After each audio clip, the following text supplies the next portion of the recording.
All right. Welcome everyone to Boxing Asylum Nuthouse. This is 403. I'm your host, Matty Leonardo. You can just call me Matty. Let's stay. We got Andy Patterson. We got Smitto. We got Ozzy. I have a few more people joining us this week. But we got a lot of stuff to jump into, so I see no reason to waste any time. Just to briefly, because you all have the post-fight podcast following Joshua's knockout victory over Pulev last night. So we'll just go over that quickly. Joshua taking him down by a ninth round knockout, 2 knockdowns in the third, 2 in the ninth, finishing him off very well. Now, starting my fight, since I know you guys have already gone over it, last minute I decided to place a bet. The bet that I put on was I did Joshua 7-9. Ah, crap. My sound's poor again. Hey, Andy, why don't you take this for 1 second? Yeah, mate. Your sound's just kind of like cutting in and out. I mean, sometimes you sound fine and it's kind of like poor again and stuff. But well, I was on the post-fight pod last night, so I'm not going to kind of go over all grin and stuff. I mean, I'll maybe let Ozzy come in and stuff if he's because he wasn't on the post-fight pod last night. But what can we say? I mean, he's just basically did what he had to do there last night. Comes through his fight, and then he's done his bit really. He's just got to kind of wait and see how things play out with Fury now with the contract with Wilder for the potential fight next year. Just got to hope against hope that it's going to come off. Does Wilder stand aside? I mean, that's a debate for another day, I believe. But at the minute, anyway, Joshua stepped in there, done his job, and that there is parts of his performance some people are kind of picking out and stuff.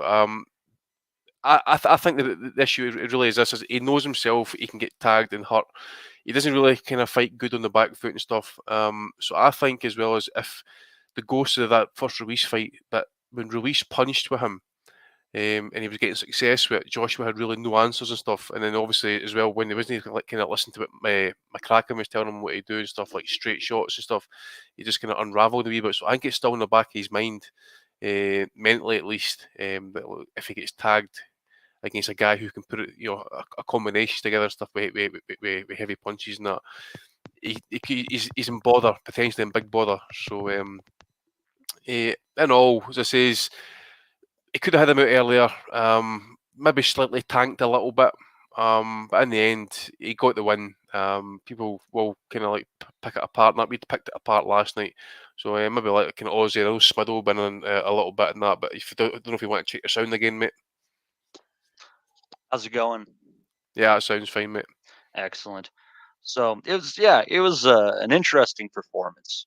Like I said, I put a little small wager on him 7-9 right before the fight started, and the third round looked like that was crap. And until about a minute left in the ninth round, it looked like that was crap.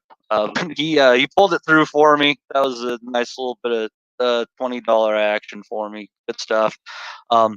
Ozzy, what do you think that is going to, or let's see, Ozzy, what do you think is going on with Joshua after this? Are they going to move in Tyson Fury, or are they going to find some excuse to give him mandatory or just some sort of a voluntary defense to get through the first half of 2021 with some money? You sound kind of broke up then. From what you were saying, I genuinely believe that from the top ranked side, the Queensberry side, the Fury side, they want this fight next. I don't see, particularly from the Fury side, I don't see them wanting to fight again. I think if he was going to fight, it would have been in December. They couldn't get the numbers to work, so therefore they've decided against that. We've seen Fury before be somewhat inactive and then come back.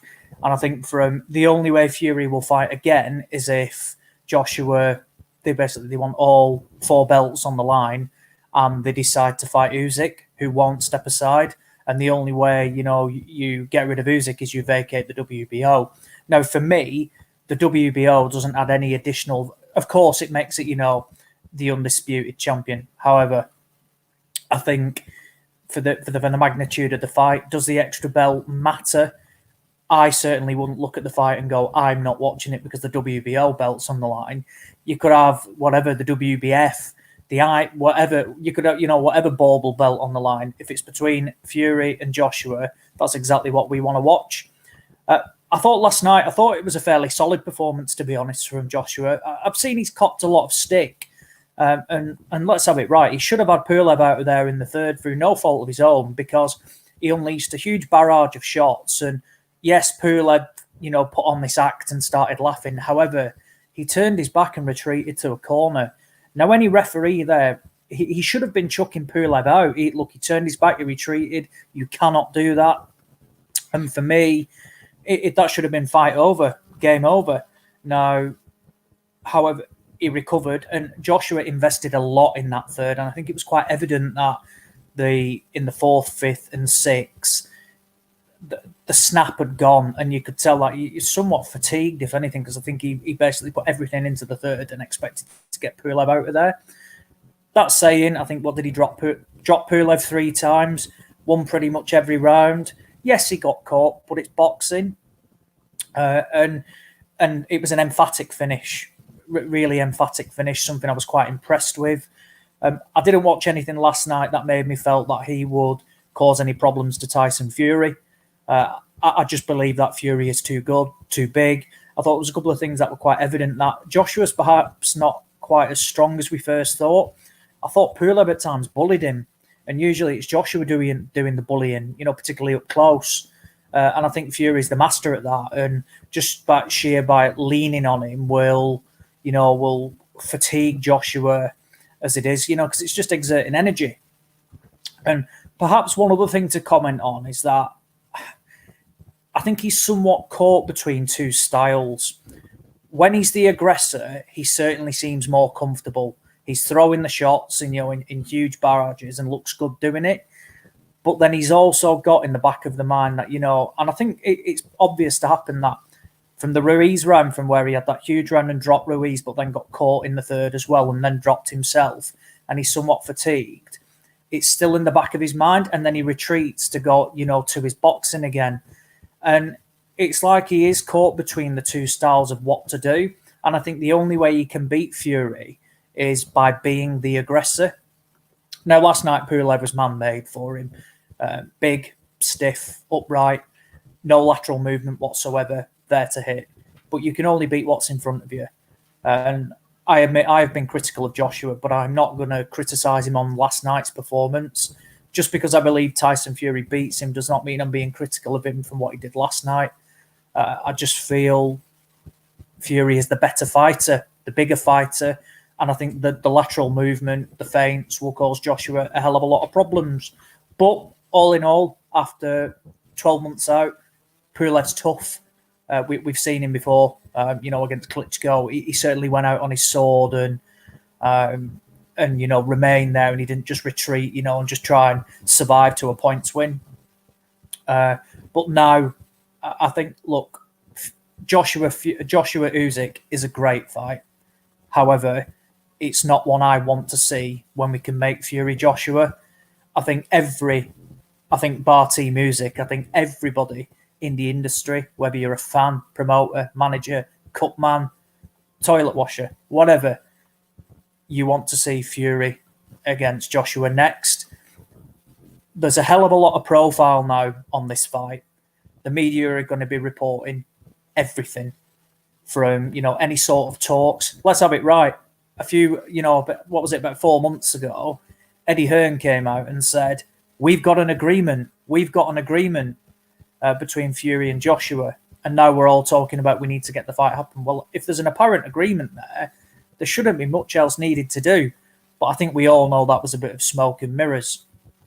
But there is will on both sides. Bob Arum came out last night and said, from Monday, we'll be working on this fight straight away. Frank Warren's going to be keen and we'll be making that. Eddie Hearn is keen to make it.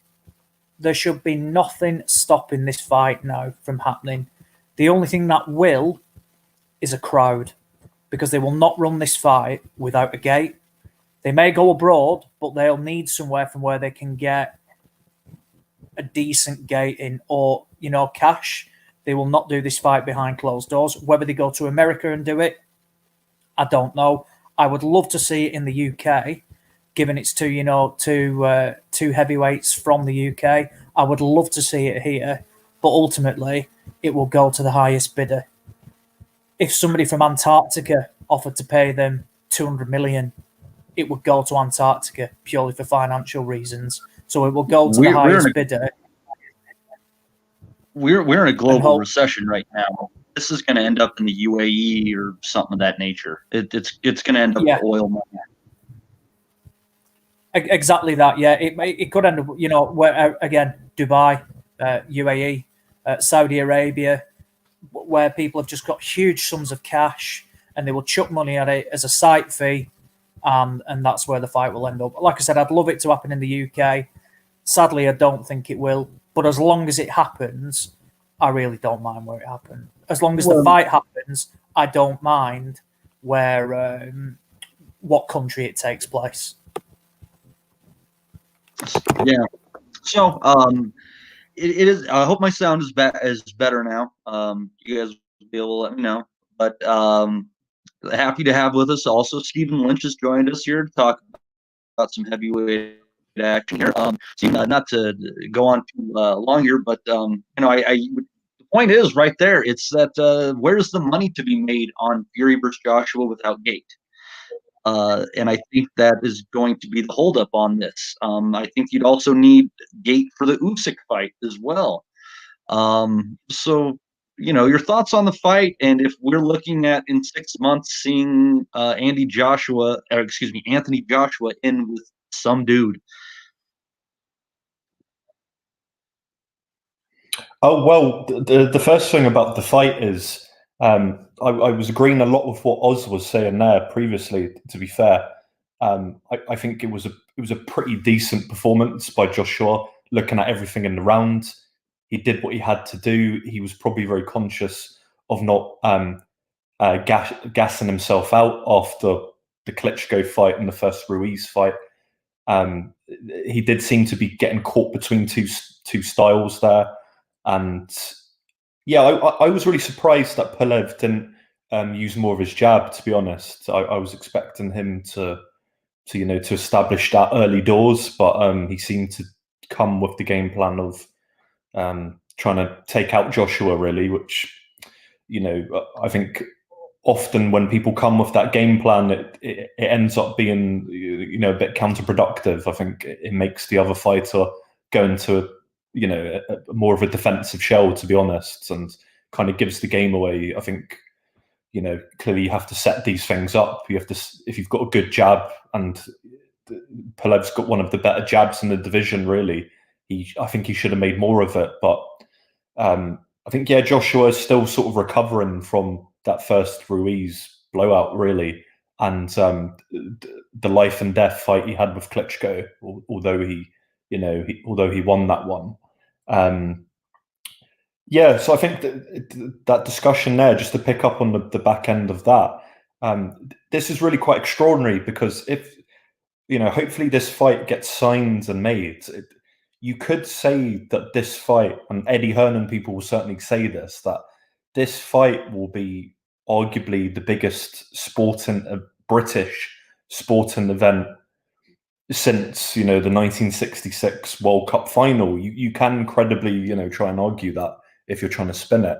And the incredible thing is, as you guys have been saying on the call, that it will likely probably end up somewhere in America. It may go to the Middle East somewhere for pure money reasons. It may be that the COVID sort of restrictions mean that that's more likely to happen as well.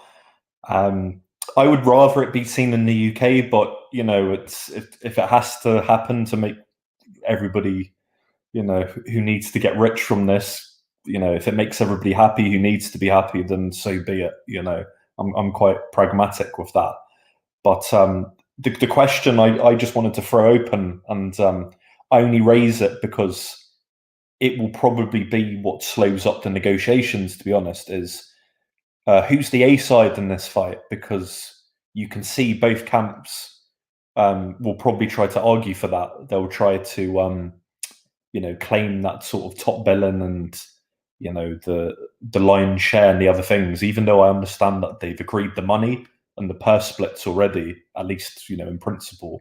I think that's a key thing to bear in mind. Not that if it doesn't affect me, who's the A side, the money doesn't go into my pocket, but it is something probably to talk about, because, we saw Mayweather and Pacquiao basically argue points like this for 3 or 4 years or 5 or 6 years before they eventually fought each other. So, what do you guys think? If I can throw a question back to you, who is the A side in this fight? I really don't know. I mean, I'll bring Matty in on this one, actually, because I've been through all this stuff with the Floyd Pacquiao stuff and that back in the day. But the A side thing, just look, if they say 50-50, I'd say that's everything, right? Foreign broadcast deals, Sky Money, ESPN, BT will be involved as well. I think everything's in the pot, 50-50 split. That's just the best way forward. Everybody's going to get paid at the end of the day. And, Gareth A. Davis was actually, I don't know if anybody's seen the zone feed last night, but Gareth A. Davis was saying that Hearns told him, at least, that, they're looking at least between 100 million, for both fighters. And so that's oligarch money. That's definitely Middle East. Yeah. Unless we start getting massive rollouts of this vaccine and stuff, America needs to have fans. UK, we need to have fans and stuff. I don't know how many was there at Saudi Arabia again and stuff, but you could imagine them putting up big money, and maybe just kind of keep it local. Local people kind of going into like royalty and all that sort of stuff and that. But it's not something I really want to get involved in, because it really bores the pants off me. Actually, it really does. A side and B side and stuff. Yeah. They're all bringing their own bit to the table. I mean, what we all know is this: Tyson Fury, for example, will bring the banter. He'll bring the verbal chat and stuff. I don't think Joshua will be able to cope with it. I think he'll have his moments and stuff, but then we'll get the story about that Joshua's got 3 belts. We'll hear the story title of the lineal story again get mentioned by ESPN to the bitter end and stuff. So it's it's going to be a promoter's dream, actually. Eddie's going to be doing his bit, Frank will be doing his bit, but it's not something I really want to get involved in. A side, B side, and that. But it's going to come up. Who's going to walk the ring first? Who's going to walk the second? Who's going to get announced first? All that type of stuff. I would hate to deal with that type of position, but it's ego at the end of the day, isn't it? Yeah, we don't care about any of that, really. It should be 50-50. There'll obviously be wranglings in the background, but they told us months ago that they had a deal agreed in principle. I, for one, think that Frank's going to be bypassed in a lot of this, either by accident or on purpose. I can't see him having too much involvement. And in terms of the location, it would be a shame if it wasn't in Britain, with it being such a big event between two Brits, obviously. But for me personally, I don't care. It makes no difference to me. I won't be going to Wembley anyway if it was at Wembley.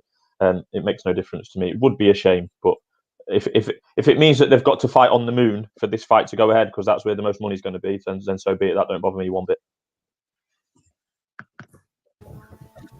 I agree, but I think it's a fight that needs to be 50-50. I don't see any of either or going, well, I'll take, 55-45. I think they both bring different qualities to the table. And naturally, both are each other's biggest paydays. They're both going to be making a fortune. I mean, what they said, they were basically saying that if Joshua got beat last night, he pretty much forfeits 200 million because it's 2 fights. He's not getting that sort of money to box anybody else. Anybody. And likewise, neither's Tyson Fury. So if there's the will for it to happen, I think talks of A side and B side, bar from a bit of publicity, which will naturally come out, we'll talk to Stalling about the A and the B side and who walked first. But I think a lot will be, pretty much split down the middle. The only I think it will go across both in the UK, will go across both BT and Sky pay-per-view platforms. In America, which will be interesting, because I don't know what sort of deal Joshua has got with DAZN, but Fury's with ESPN. Now, how the hell will DAZN even compete with ESPN? I've absolutely no idea. And I mean, ESPN's a huge, huge platform. And again, I mean, there isn't a pay-per-view platform for ESPN, is there? It's all or is that ESPN Plus? I'm not sure how it works over in the US. Subscription based. I think it's an online subscription, so like Yeah, four, so five. Regular pay-per-views. The ESPN Plus platform just gives you a couple of different options. right, yeah. So there's no out and out, extra. We're going to put X, Y, and Z on for an extra pay-per-view. That's not going to happen. So I mean, whereas DAZN again is just subscription based as well, but nothing can compete with the ESPN subscription base. So I think there'll be different bits and pieces what will be worked around there. But all in all, I don't want to be. Matty said it right. We're in a global pandemic. I don't want to be hearing talk of, I'm not getting, I want to be earning 120 million instead of 100 million. Like, come on, let's have it right. Yeah. If you're that keen to make the fight, I'm not saying, forfeit, 20 million, but that's not going to happen. 50-50, it'll go, you might get different, Furies with BT, so we might get more of the percentage of BT buys. Likewise, Joshua with Sky. Well, They both bring different qualities, and for me, it should be split down the middle to make this fight happen. in these hard times, it's these guys are going to have to realize that 60% of what you were making is a shit ton more than 100% of nothing. So, Yeah. Smith, let me ask you this, and I'm going to ask you a little compare contrast on this one, my man. So last night you saw Joshua, third round, almost had Pulev out, let him off the hook, came back and knocked him out. On the other side of the pond, Verdejo let Nakatani off the hook, and he suffered some serious consequences. What do you see between those two fighters, and what does that speak about trying to see of levels and killer instinct, maybe? Well, yeah, I mean, Joshua's been known previously as having the good killer instincts and good finishing qualities, but that's has come into question a little bit, obviously, since he knocked down Ruiz and lost that fight. We saw what happened to Verdejo last night. I think that was for different reasons, really. As far as I could see it, Joshua ran out of time a little bit in the third round, rather than running out of energy or gas or Pulev coming back. I thought he ran out of time a little bit. I think that he should have put his foot down or continued putting his foot down into the fourth and getting the fight done. Pulev, as we know, was turning around in the corner, ready to pack it in, kind of thing. And I think Joshua would have impressed me, obviously, and a lot of others significantly more if he'd have got the fight finished earlier. I think personally that Joshua was fighting into the fourth and the fifth round in the back of his mind, thinking, I don't want to gas out here. We've been here before. I don't want to gas out here, which is fair enough. But I think that's against what he should be doing. Maybe McCracken in the corner was telling him, just calm it down. You've got him where you want him. No need to rush in, which would be fair enough given what happened in Madison Square Garden in May 2019. But he was boxing cautiously after the two knockdowns.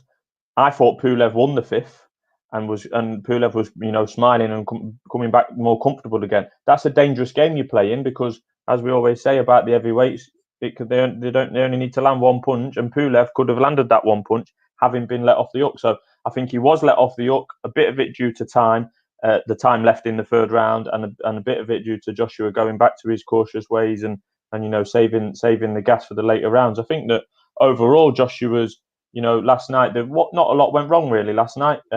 He's got the highlight reel win, knockout win against the mandatory challenger.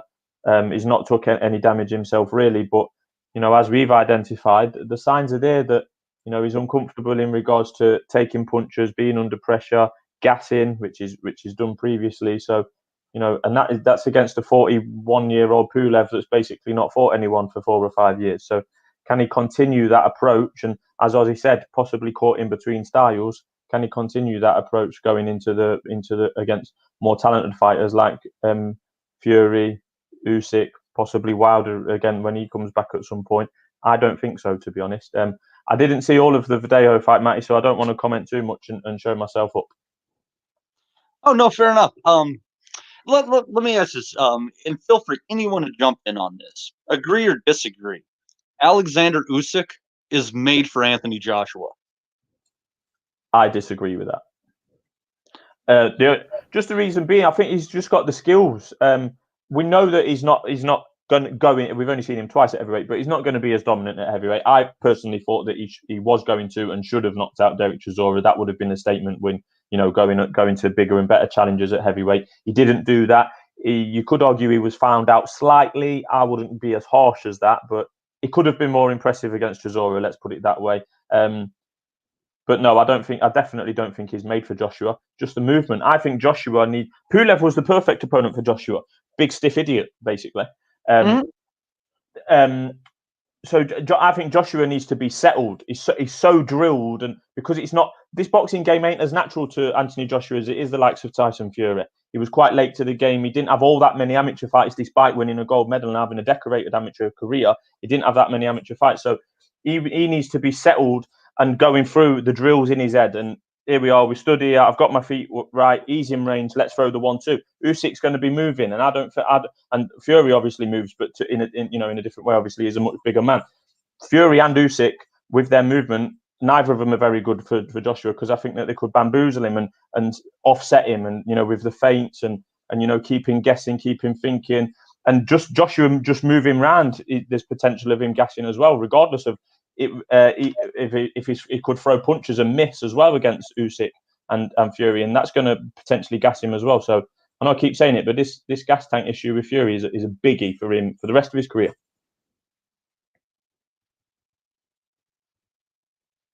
Now, my argument, on that is Joshua's only gotten in trouble really when he's traded with people, and I don't think Usyk can hurt him in an exchange. So either Usyk is going to have to fight in such a negative fashion he can't pile up points, or he's going to have to trade with Joshua, and he won't be able to do it for 12 rounds without getting knocked out. Thoughts? I'll leave that one open to the likes of Stephen, but yeah, I think that's a fair point, Matty. To be fair, yeah, the Usyk lack of power that's a fair point. Well, what I'll say on that is, just speaking specifically about Joshua, what I've always thought, and I thought this was reinforced last night, was he's a pattern fighter, isn't he, AJ? I feel like he's fighting to a script, or sometimes 2 or 3 scripts, and so clearly he's not as fluent as Joshua. As Fury. He's not as fluent and fluid as Fury, and so I think that's one of his big weaknesses. There's at least one blueprint out there how to beat Joshua, I think. And I don't want to Usyk. I'll be frank with you. I've not watched enough of him to have I don't want to comment too much on him and kind of blag it, but I've watched a lot more of Fury and Joshua. But on the face of it, I think that's a competitive fight. I think Usyk, Joshua, that's a hell of a fight. They've both got great pedigrees from the amateurs, and they're having a great pro career so far. They look the business. Whether Usyk's power still carries up to heavyweight, that's kind of a big issue as well. But I don't know. Don't know what the other guys think on that. Well, yeah, fire away on that one, guys. I think this is kind of an open call on this matchup, because I wouldn't doubt we see it before Fury. Well, I mentioned before, the only way we're going to see it is if any sort, basically, so there's any sort of hold up, and they opt to take the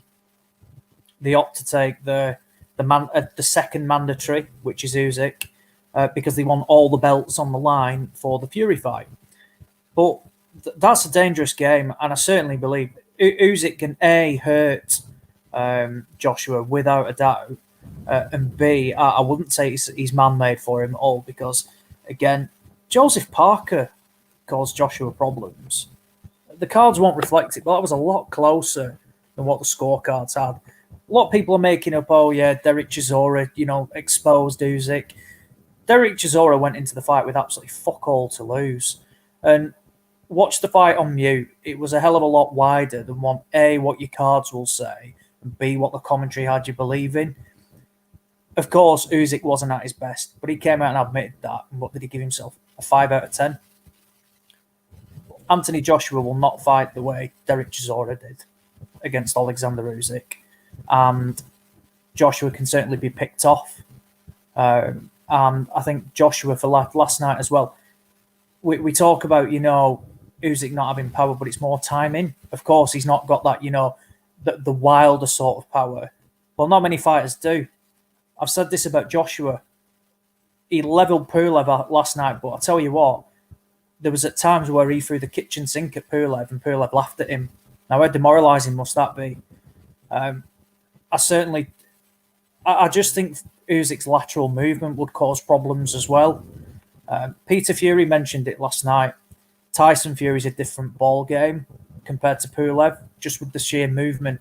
And I put Usyk in that bracket as well. The guy moves. The guy has seen everything. I don't think the power is an issue either. There's talk Gassiev hits, it clearly hits as hard as, like some of the big heavyweights from stories we've seen. And, Usyk had no problems there whatsoever. I think it's a close fight, but I think it's certainly winnable for Usyk as well. Without a doubt. This guy was, an elite cruiserweight, and I would already put him in the bracket as a world-class heavyweight. The fact that, that they wanted to fight Joshua straight away. So there's no qualms, there's no worry about, him trying to, they don't care about fighting Anthony Joshua in terms of, we want fights, to warm into the heavyweight division. They were more than happy to take it straight away.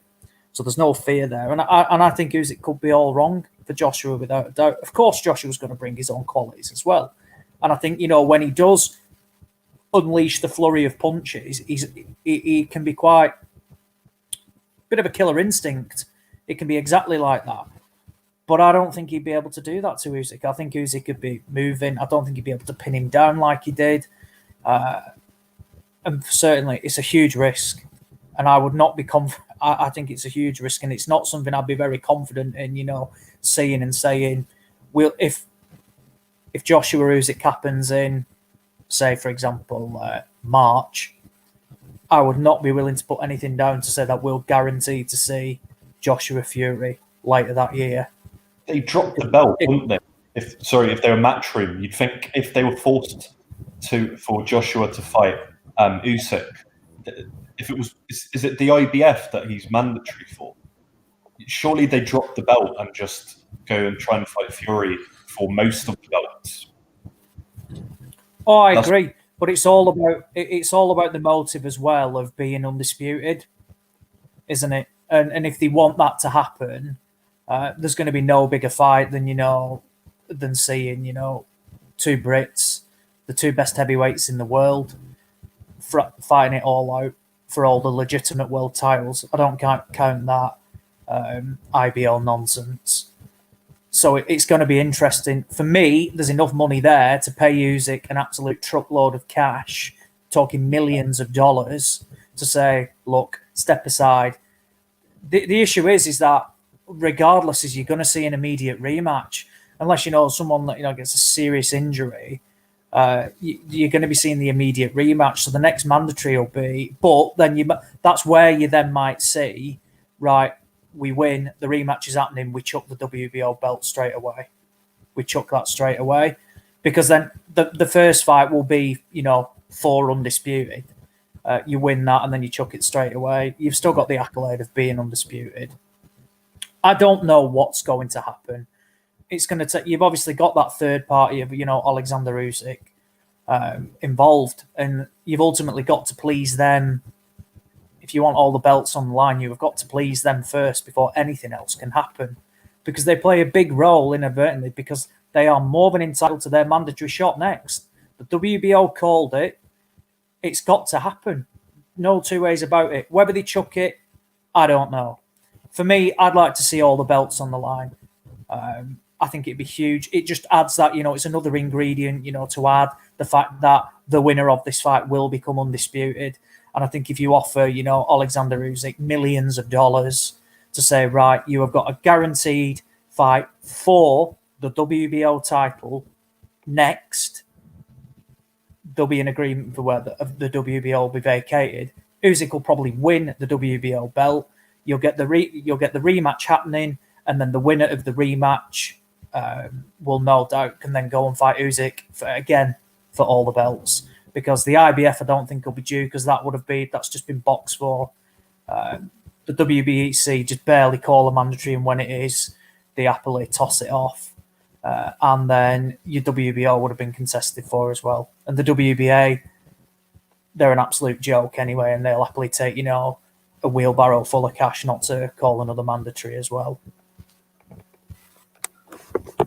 And just to wrap this up, real quick over to Stephen Lynch on this. If you're thinking about, just real quick back to the potential Fury-Joshua fight when that happens. There's any reason whatsoever why Tyson Fury should be the A side getting more than 50% of the money. It's because he's the one who will actually market the fight effectively. Do you agree or disagree?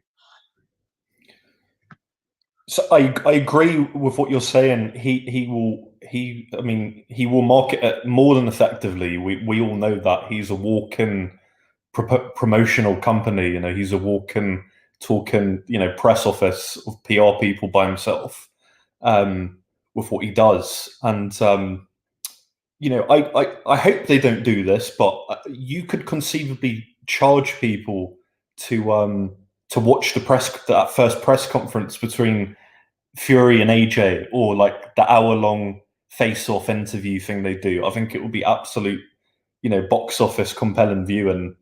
Because Fury is with the mind games, I think he just has an intuitive sense of how to get under his opponent's skin, and he did it against Klitschko, and he did it severely against Wilder as well, I think. I don't even think he consciously decides to do it. I don't think he kind of plans and scripts it. I think, like I said earlier, I think it's more of his personality to be spontaneous and unpredictable. Born entertainer. Absolutely born entertainer. I still listen back to some of the press conferences with Wilder for the second fight in particular, and it's just like you have to admire it.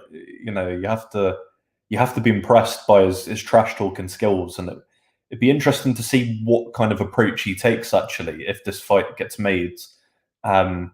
What he typically does, what Fury I think does in fights and in general, is he likes to surprise people, and he likes to confound people's expectations. So he might even do something completely the opposite. We might expect him to go in calling him Medosa and Malvin this and that, and he might go in and be really sort of respectful, passive, and docile to kind of to throw off Joshua. But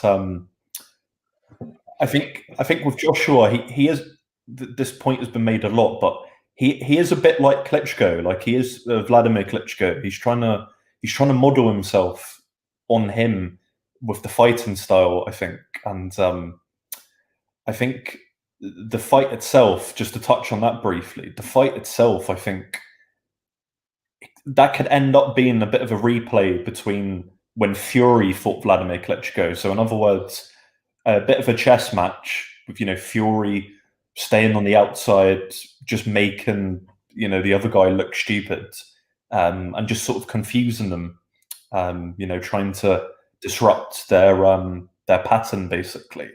I hope it's more exciting than that. I hope there's more sort of action, even though that was really skillful. But I can't wait. I can't wait for I hope it gets signed, and I can't wait to see them two in a room together, just to see how them two react to each other. Because I'm sure you guys covered this yesterday in the other podcast, but Joshua has this weird thing. You guys have probably covered this, where I listen to him speak in different interviews with different outlets, and sometimes I feel like I'm listening to a different person. So, like yesterday when he was doing the Sky interviews, and he was being asked, are you the best heavyweight, or do you want to fight Tyson Fury? Like he seems incapable of giving just like a straight answer, and for somebody who has like 30 or 40 people in his entourage, and I don't know how many PR people he has working for him, but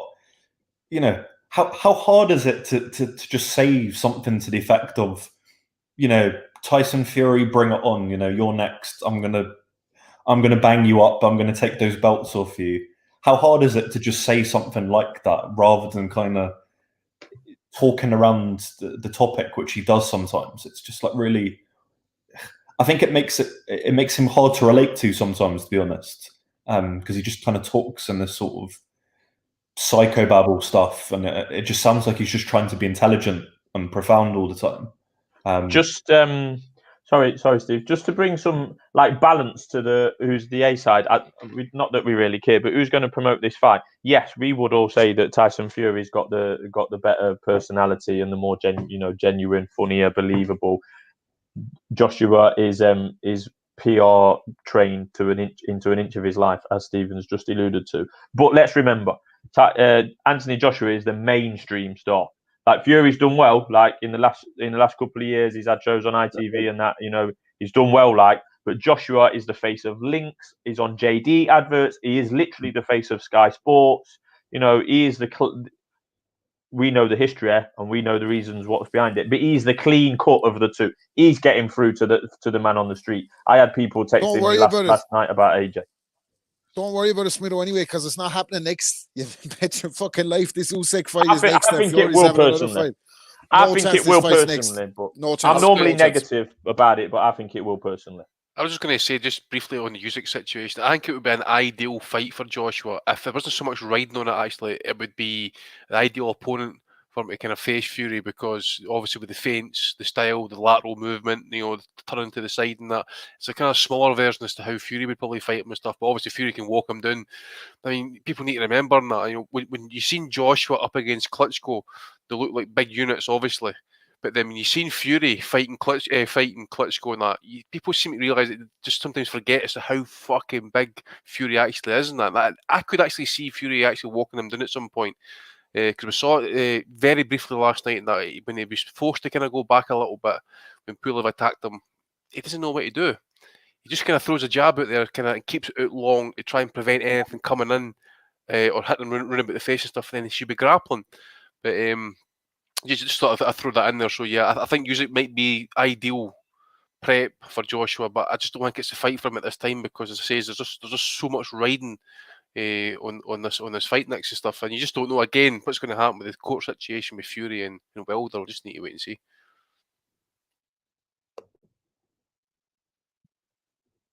Absolutely, and so let's move on to the undercard here. Ozzy, why don't you give us your thoughts on the range of fights here? I caught some of them. I didn't catch Huey Fury. I don't know if I missed anything. I did detect Holy smoking that late. That was pretty frightening at times. What are your thoughts? I didn't think the undercard was great, to be honest. I mean, quick run through. Kaz Ashfaq beat Ashley Lane. Again, no real interest in that. Ashfaq bouncing back from a defeat against Mark Leach earlier this year. Kieran Conway, I think, look, he was good against Macaulay McGowan. We'll probably be disappointed that he didn't get McGowan out of there. Conway looked massive compared to McGowan and probably should have got him out of there as well. And I think, we speak about Joshua having that killer instinct. It's probably something Conway lacked a little bit last night, because McGowan was there for the taking and he just didn't capitalise on it. Florian Marco against Jamie Stewart. Bit of an upset. There's talk, the cards were unfair and Marco was actually jobbed of a win. It's rare you see the away fighter actually benefit from a dodgy card. Huey Fury against Marius Wack. I thought Fury looked pretty decent early on until he got cut. And I thought he cut well with the cut, and big shout out to Kerry Kays in the corner, who did a tremendous job on what was a horrendous cut. And I just thought Fury looked better, just trying to be a bit more of the aggressor. Look, Wack's tough as old boots. It's probably not the best of fights, to show your aggression and look good in. But I did think it was a much improved performance from Fury, which I thought had the potential to be an absolute stinker. Like, I'm talking a horrible snooze fest, but it wasn't that.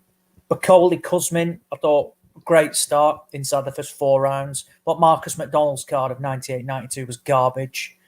I thought it was a lot closer than that.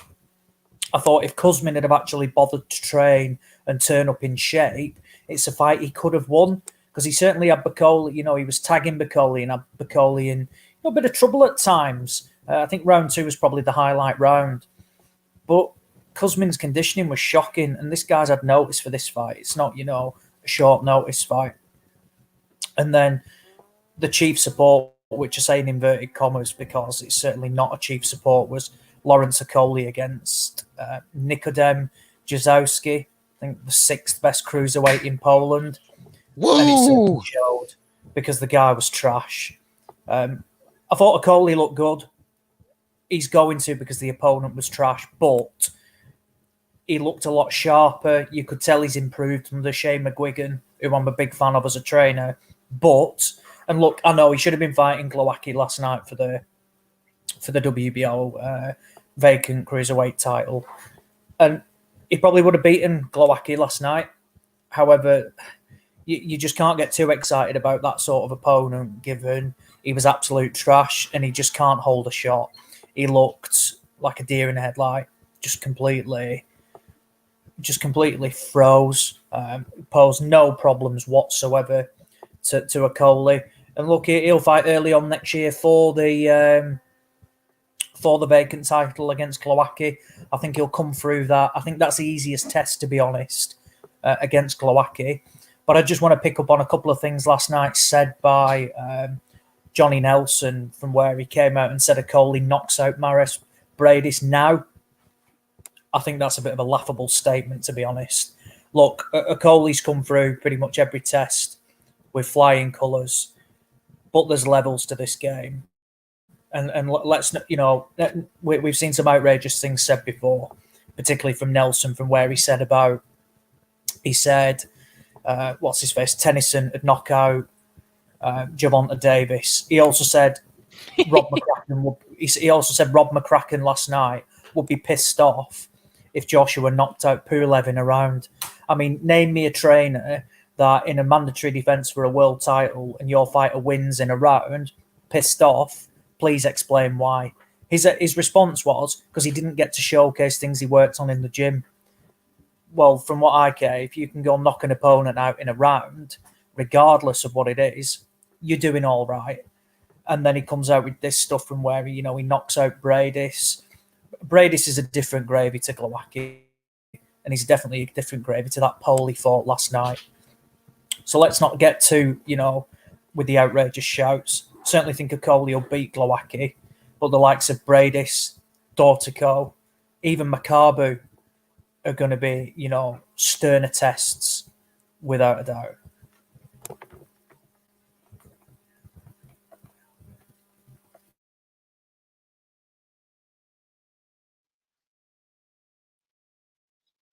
Well, and it seems from the opinion of everyone here that the undercard was crap and not worth talking about anymore. Andy, I'm going to turn it over to you. Last week, I got your reactions for basically writing off Felix Verdejo, and I love that accident and everything else, but I don't look too stupid sitting here today. What are your thoughts on that fight? You broke out a wee bit there, mate. I think you were talking about the Verdejo fight. Yes. I think sorry, mate. You're breaking out and then you kind of come in clear again and stuff. But I'll just briefly mention that card if you want. Shakur Stevenson, Toka Khan Clara. I mean, I watched that for about 4 or 5 rounds. Pretty repetitive. Stevenson kind of basically showcasing his skills and stuff. And in the end, I'm surprised that he basically shut out that guy in the end. And that was very kind of repetitive. Verdejo, I thought he started very, very well in that fight, actually. Obviously, I mean, he knocked down Nakatani in that was it first round. I think it was round 4, I'm sure it was. And especially that first knockdown with the right hand, full extension on it, and you're like, Jesus Christ, that guy's not going to get up. And Verdejo, you're thinking is finally going to kind of meet this promise that he's been getting touted for so many years. And I just thought especially after the 5th, maybe the 6th, I think it was, I thought there was a visible change as to how he was fighting, because I don't know if it was gas, or whatever. And that just Nakatani started to get his foothold in the fight. He started straight shots and stuff. Really started kind of like putting it on Verdejo, and he unravelled pretty much right in front of us, because very seldom do you see fighters in that. I mean, getting dropped like that off a jab, and obviously the kind of follow up in that, he just gets absolutely face planted. So again, there's a few people. I have never been high in Verdejo. I mean, he's had problems with his lifestyle. He's had hand problems. He's overpriced himself out of fights. That guy should have fought for a world title, but now that's his 29th fight or something, 30th fight that he fought there last night. It feels like he's just never going to get there. He is a good fighter, but good talent. But I think it's just one of the cases. In this situation, the talent hasn't worked hard enough to kind of get it over the line. To say he was winning the fight as well on the scorecards, and then in the end he just got stopped off that jab. But as I say, he was gradually kind of, for me, I thought he was kind of wearing down. He was maybe slightly gassing and stuff. So Nakatani's obviously wanting that Lopez fight. Rematch, sorry, in that, but you need to mention Verdejo was absolutely loading up on a lot of his shots there last night. Maybe that was part of his problem, because Nakatani ended up going to hospital after that fight as well. His face was badly swollen and that, so maybe that's a wee slight in Verdejo. Maybe he's trying to kind of like every punch was a knockout punch. So Verdejo used to be with Wildcard, Andy. I'm not sure. Maybe he was. I think he was at one stage, and they couldn't get him to train, wasn't it? That was the thing. Freddie Rhodes was like, "Look, this kid is fucking unbelievable. But if he's not going to come to the gym, he can fucking forget about it, because I can't do anything with him." There was another one actually. Shades of Chavez Jr. There was another one. I think it was Frankie Gomez. Was another one actually. I don't know if that was Freddie's fighter. But just before I pass it back to you, Matt, I mean, obviously, there's I like flyweight that I'm high on at the minute. Jesse Rodriguez, he's with Robert Garcia's gym and stuff. He beat, well, not so much beat, stopped Baby Juarez there last night. Anybody who's keeps an eye on that kind of like lighter weight divisions and stuff, Juarez has been in with the who's who, the kind of lower weights and stuff. He's fought Wang Heng, he fought Milan Melindo, Adrian Hernandez, guys like that. I think he even fought Ken Shiro to 12 rounds, and Rodriguez just came in there and just smashed him up in 2 rounds stuff. So a bit of a signature win for him there last night, young Jesse Rodriguez and stuff. High up the rankings.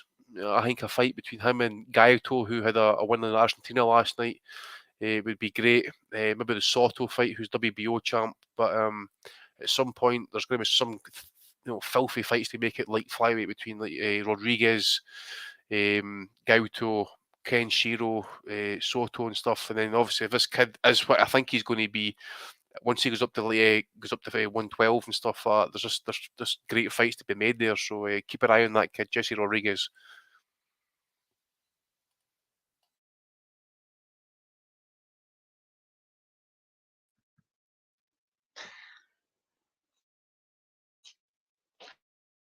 Hey, Rob, did you have to just check out this card and see Berlanga continuing his streak of first round KOs? Sorry, mate, you broke up there.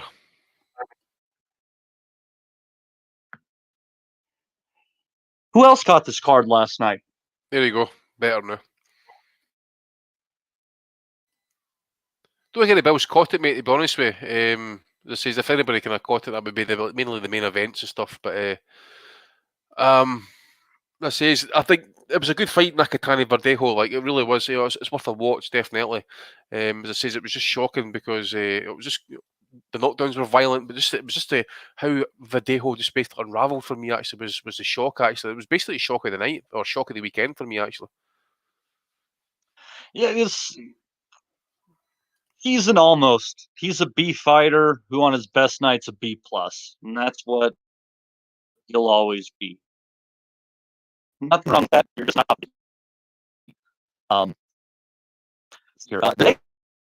Does anyone have any thoughts on Berlanga continuing his streak of first round knockouts? This time in the 158 pound division, moving north. Berlanga, well, look, to be honest with you, he's getting it all his own way, and it's as a fighter that I'm keeping an eye on and stuff. He is getting active, but we need to see. I think we need to start seeing some resistance fights. Something really to kind of work on. And I know the guy that he fought, was it Linnell Bellows and stuff. I think he was expected to take that kid rounds, and they got blown out in 1 round and stuff. So maybe it is a situation he just can't get opponents to last with him. Maybe the power is absolutely legit, but at some point we need to see him get some sort of resistance and get just something to think about, something like coming back at him. See, that's like the last 3 fights I've seen of him. He is good to watch, I must admit. He's destroying everything that he hits. But I just think we need to see a wee bit of variation now, actually, just step up at the right time in that, obviously. But I want to see him tested to a wee bit of a degree at least.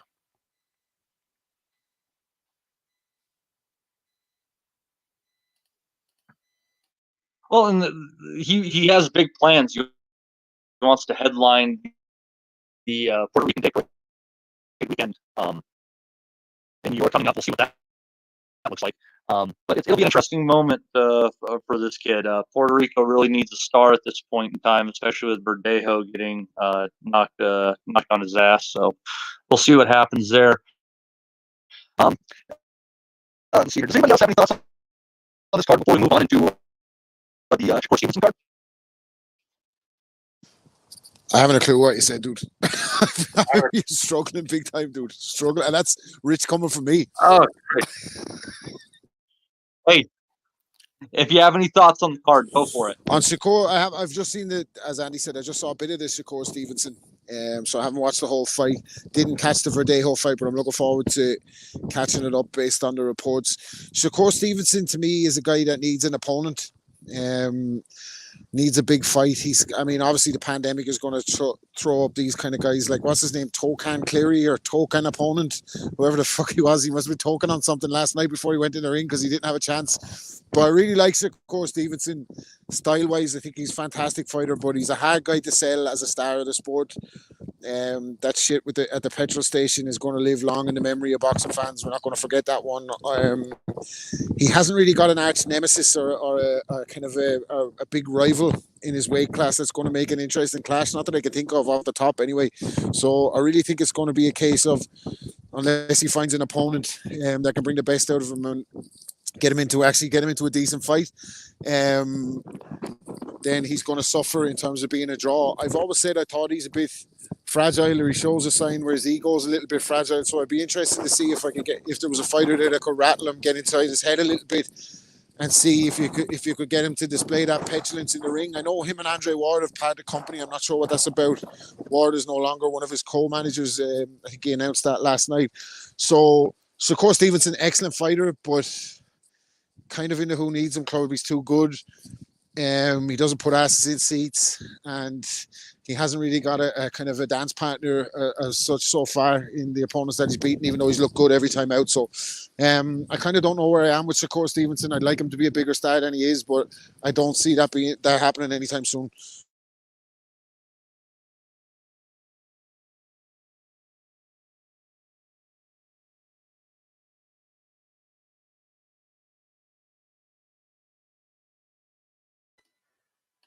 Right. Who happened to check out Chris Colbert last night in his 11th round knockout performance? Not seen Colbert yet, mate, but I've got a copy of it, so it's saw it, yeah.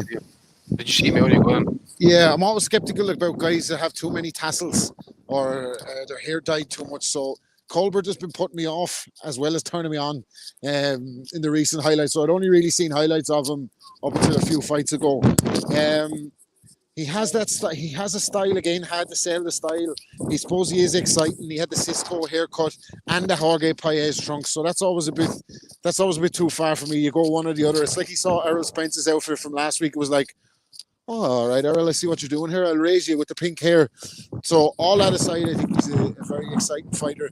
I don't know what his promotional situation is, or anything like that, but the finish was emphatic last night. I thought, as much as I love Steve Wills, the referee, or Steve Wills, is it?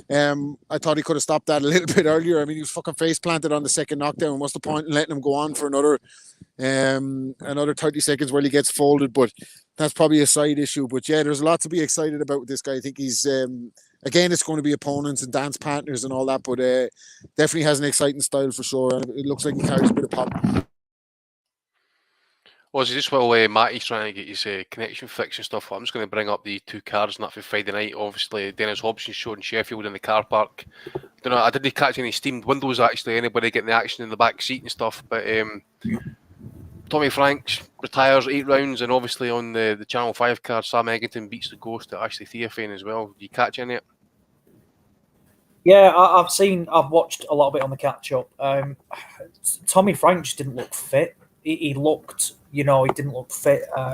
He's gone through a couple of opponents, and they should have been fighting Kyle Usyk for the vacant British title. Usyk pulled out of the fight. I'm not sure why. And then Harvey Horn,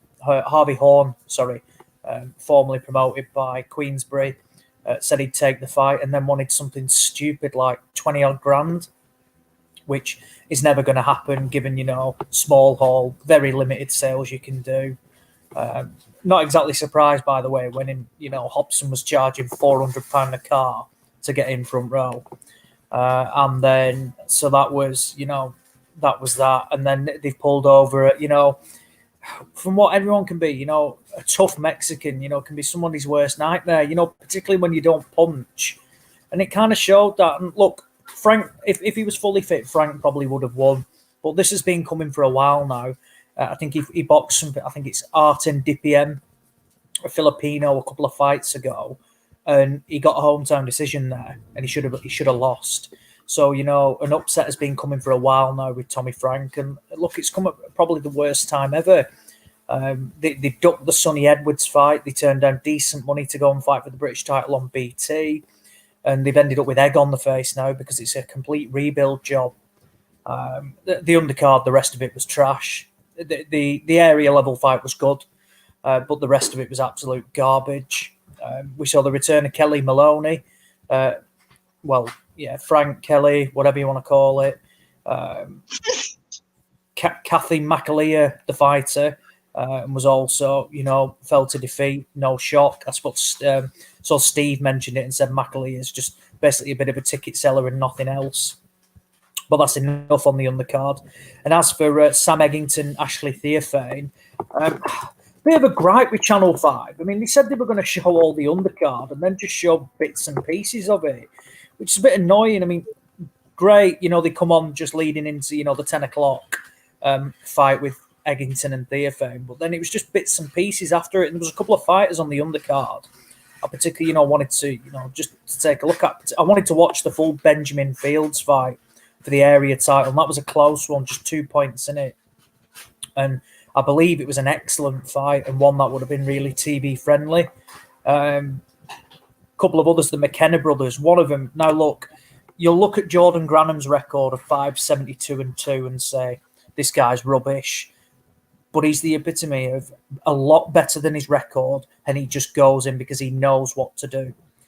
He has never been stopped before until Friday night, and McKenna destroyed him. And Granham's been up, been in with all, the top prospects at, around 154, 160, 168, and they've not put a dent in him. So a bit of, it's difficult, to say when I say a bit of a statement, when you look at the record and it's, ballooned with losses. But, you can look at fighters the way they deal with journeymen sometimes, and McKenna did it tremendously well. And then, the main event, I thought Eggington, he beat an old man in Theophane. Eggington, he is what he is. I thought if Theophane could pop, he would have caused Eggington problems because Eggington's not learned to move his head, and that's his best form of defence. But what Eggington does have, he has a bit of spite to him. He's not a huge one-punch knockout or artist, but he can dig. And I think he was just a bit, a bit too young, a bit too fresh, which is kind of bizarre saying Eggington's fresh for the amount of beatings he has taken previously. But he was a level above Ashley Theophane. And it will be interesting to see where he goes next. He's, I think they were after that Ted Cheeseman rematch, and Cheeseman, wanted a bit of a silly purse. Cheeseman's going, he's got a shot for the vacant British title now against JJ Metcalf. So it will be interesting to see. I wouldn't be shocked. Scott Fitzgerald's making a return in January, February. If they don't make that Fowler fight, which I have no desire to see whatsoever, it wouldn't shock me if we see potentially, like a Fitzgerald Eggington, which I think is a good fight because regardless of, how limited Eggington is, he is in quite fun fights. He's got the style, from where he takes a lot of shots. He also throws a lot of shots. And if you get the right opponent in with him, it can make pretty decent TV. A fight with Kieran Conway would be quite good. actually. That'd be interesting. Troy Williamson as well. There's loads of fighters at 154 who Eggington, can get some action off. So no, that was the overview on the couple of the UK cards. And just touching on the card, the Colbert card, just want to shout out to Matt Korobov, who must be one of the most unluckiest fighters going. He was in the boxing Eubank and his shoulder popped out. He was winning his fight last night. I forgot the guy's name, but against a relative, pretty a fight, Ronald Ellis, that was it. He was, cruising that fight, and then he injures his ankle, and you just wonder now, is his body waving the white flag? He's 37 now. He's lost his last 2 fights basically through no fault of his own, and it's just through injury. And you just wonder now if you're breaking down during the fights, you're all right getting through camp, but ultimately it's the 12 rounds from where you're earning your money. And how much longer can you keep going, breaking down in the fights and losing? Maybe it's time to call it quits. But it is a shame because, again, he was cruising last night. Pretty much, I'd had him winning the majority of the rounds. It's just hard to see him come back when it was first the shoulder. Now it's the ankle. What's next? Back, other shoulder. Maybe it is time to call it quits for him. He is old and broken. So he ruined my parlay too. God damn it. Anyhow, because of technical difficulties, let's move ahead to next week. We got Zurdo Ramirez next week. Tons of fights on next week. Yeah, we got Zurdo Ramirez against Alfonso Lopez. What's going on there? You guys think Zurdo's Sound went there again, Matty. Sorry, mate. Just as you mentioned, Ramirez. you think you can get the stoppage? Well, to put it this way, I mean, I'm trying to remember who he's fighting and stuff. Was it Alfonso Lopez and stuff? I guess his first soiree up at light heavyweight, I think it is, or is it? I think he had a fight beforehand. To be honest, yeah, he should be. I think this guy's basically kind of like more known than kind of like the club level, shall we say, we have a kind of journeyman type status and stuff like that. So I did notice this fight was on, like, say, Fight TV pay-per-view, $25. So if you're feeling flush and that, you can go and spend your money there and that. But yeah, I would think Ramirez will probably stop the guy. Probably needs to start kind of like looking good in that as well, to be honest with you. What else you got? I mean, you've got the Tim Zeus fighting next Wednesday. Smithers pal Paul Gallen's fighting on that card as well against a guy, Mark Hunt, who's 0-1-1 record. So you just know what trash that's going to be like. Don't know, Ozzy, if Eddie's going to be showing this card next week, but the one in Italy, it's got Francesco Patera against Davis Pichero. Gamal Yafai's fighting as well, so Sadler Martin. Yeah, I saw Yafai was boxing for the European title. I don't think it's being shown on Sky. I assume, well, to be fair, it's going to be on DAZN now, isn't it? And you can access DAZN in the UK. So I think all these like these Matchroom Spain, Italy, Japan, China, whatever sort of cards they do, I think they're all going to be winding up on DAZN. So you will be able to watch it in the UK. He's fighting, is it Luca Rigoldi for the what's it called? For the full European title. Look, I'll be interested to see the odds because we've seen these Italians before, and we've seen that the likes of essentially Tommy McCarthy go over and kind of like resurrect the careers with wins against fighters from where they tip to go and get beat. And I think Yafai, I've not seen much of Rigoldi whatsoever. However, Yafai had his learning fight against Gavin McDonnell. Maybe it come a bit too early. But the guy's, a solid domestic fighter. I'm not having this Rigoldi can be much cop. I'll be surprised, if he possesses any real quality. I mean, he's 27 now. I mean, hang on. No, I'm not. This guy's not going to win. He drew his last fight against a 4-12 fighter over 6 rounds. This guy, surely, that was in Italy as well. Surely Gamal Yafai should have the quality to beat this guy. It's interesting. He's got Sandor Martin on the undercard as well, Andy. I don't know if you're familiar with him. Spaniard at 140. I think he'll be started to be used as an opponent potentially. I know he's signed with Matchroom, so might see him in with Robbie Davis Jr., maybe Lewis Ritson or something like that. I'm sure he's the European title, holds the European title as well. But no, that Matchroom Italy card is what it is, isn't it? He's got. Has he signed Patera as well? I'm not sure. I'm not sure. I mean, obviously he come off that Lewis Ritson win as well, but let's say Sandor Martin beat Joe Hughes, remember, quite widely as a defence of the European title just late last year.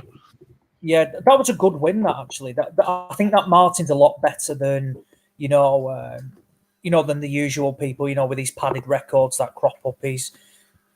Although that Anthony Yigit beat him, which is interesting. In Sweden, though. Yeah. So I certainly think he'll be. I know he's signed with Matchroom, one of the overseas. I think Matchroom Spain. So I certainly think we'll see him, in and against a UK-based opponent next year. I just don't know which one it'll be.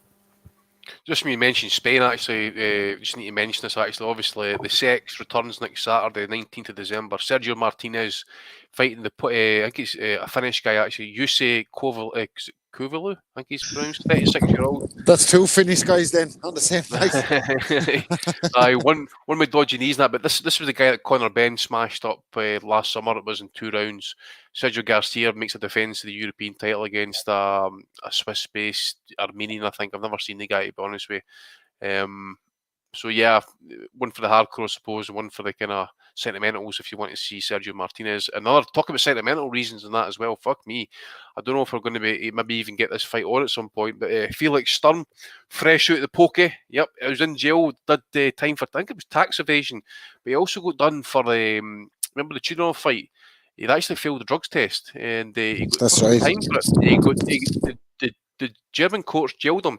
He actually took off to Bosnia, way back to his homeland for a bit, to try and kind of beat the rap and that, but eventually was forced to stand trial.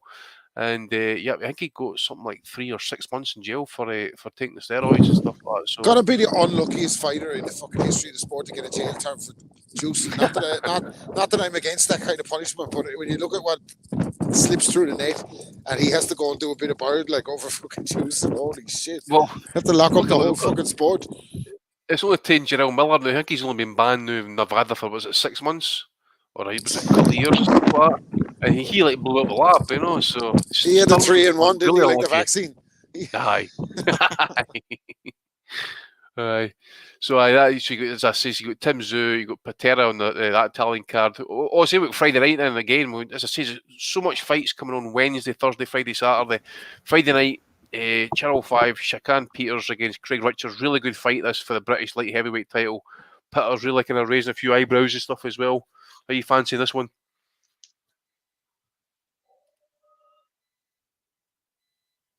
Ozzy? Have we lost Ozzy there, eh?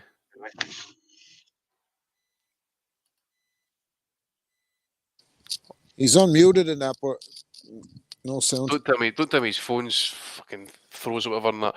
Just briefly as well, like in the Congo, Gina Makabu fights Duradola for the WBC Cruiserweight title next Saturday as well. So just want to see if any of the guys are kind of come on here for the other chats and stuff, and maybe kind of get it back to Matty, see how he sounds holding up. How you doing, Matty?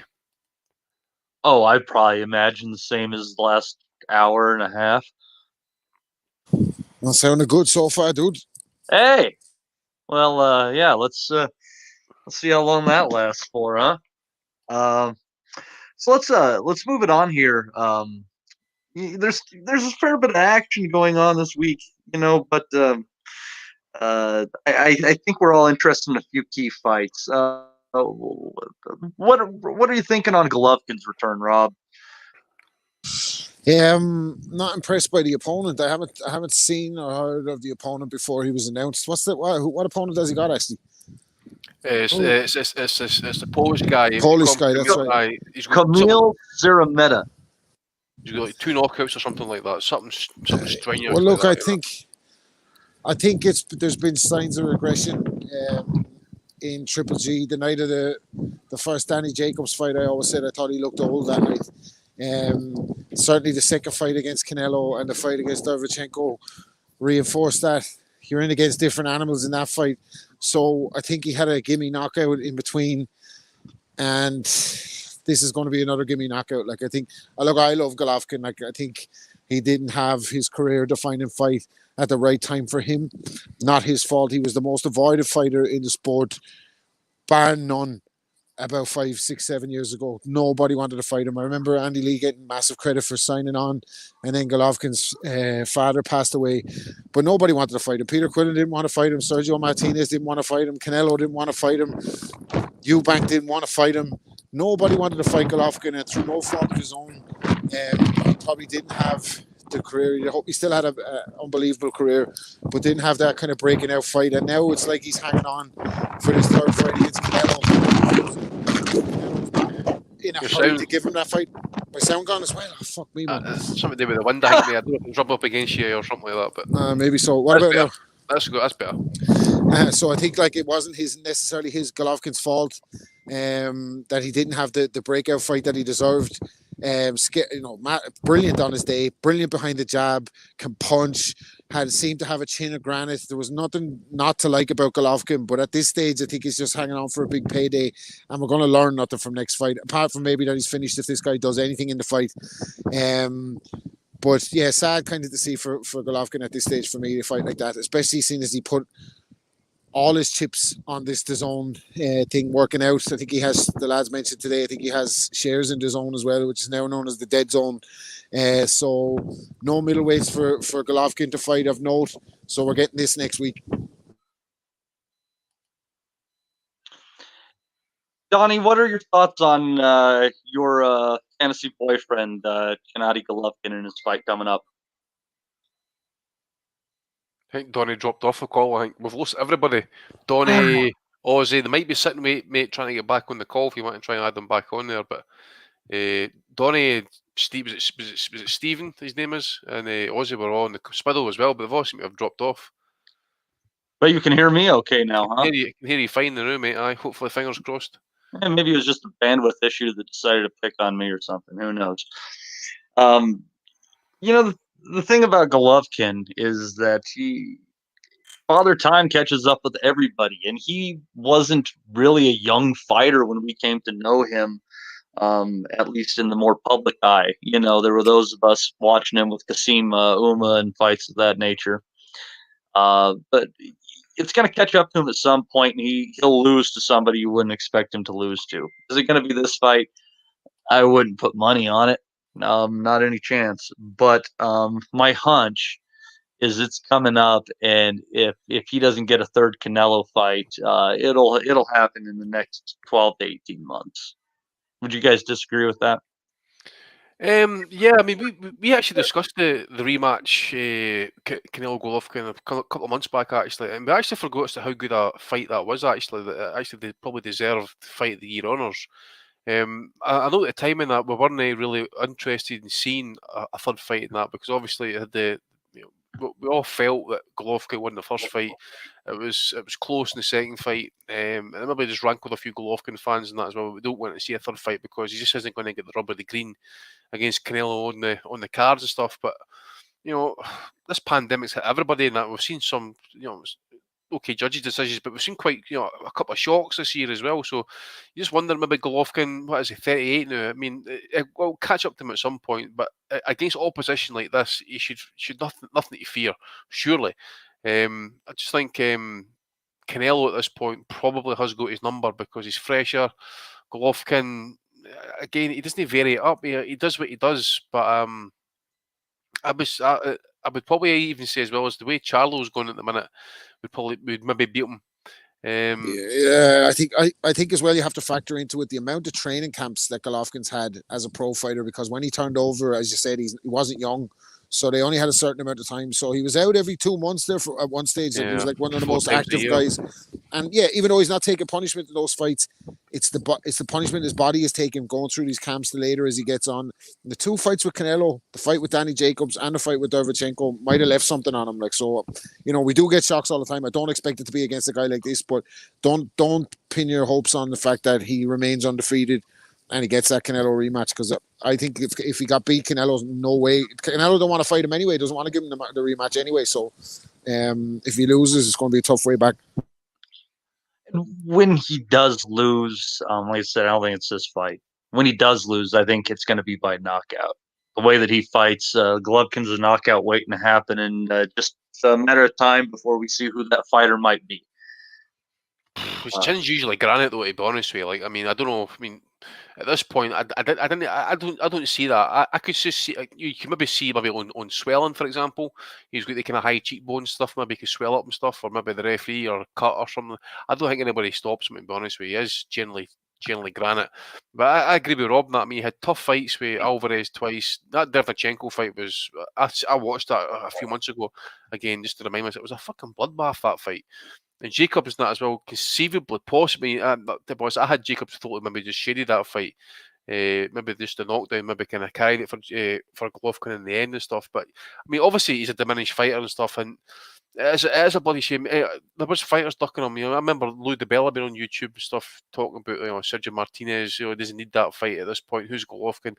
It's the same old excuse. For example, you heard Calzaghe. The reason why he didn't fight Froch is because he was unified. He wanted to go and try and face Roy Jones, Bernard Hopkins type thing. So it could be that situation as well. But Golovkin will take another L. The longer he keeps going, he will take another L at some point.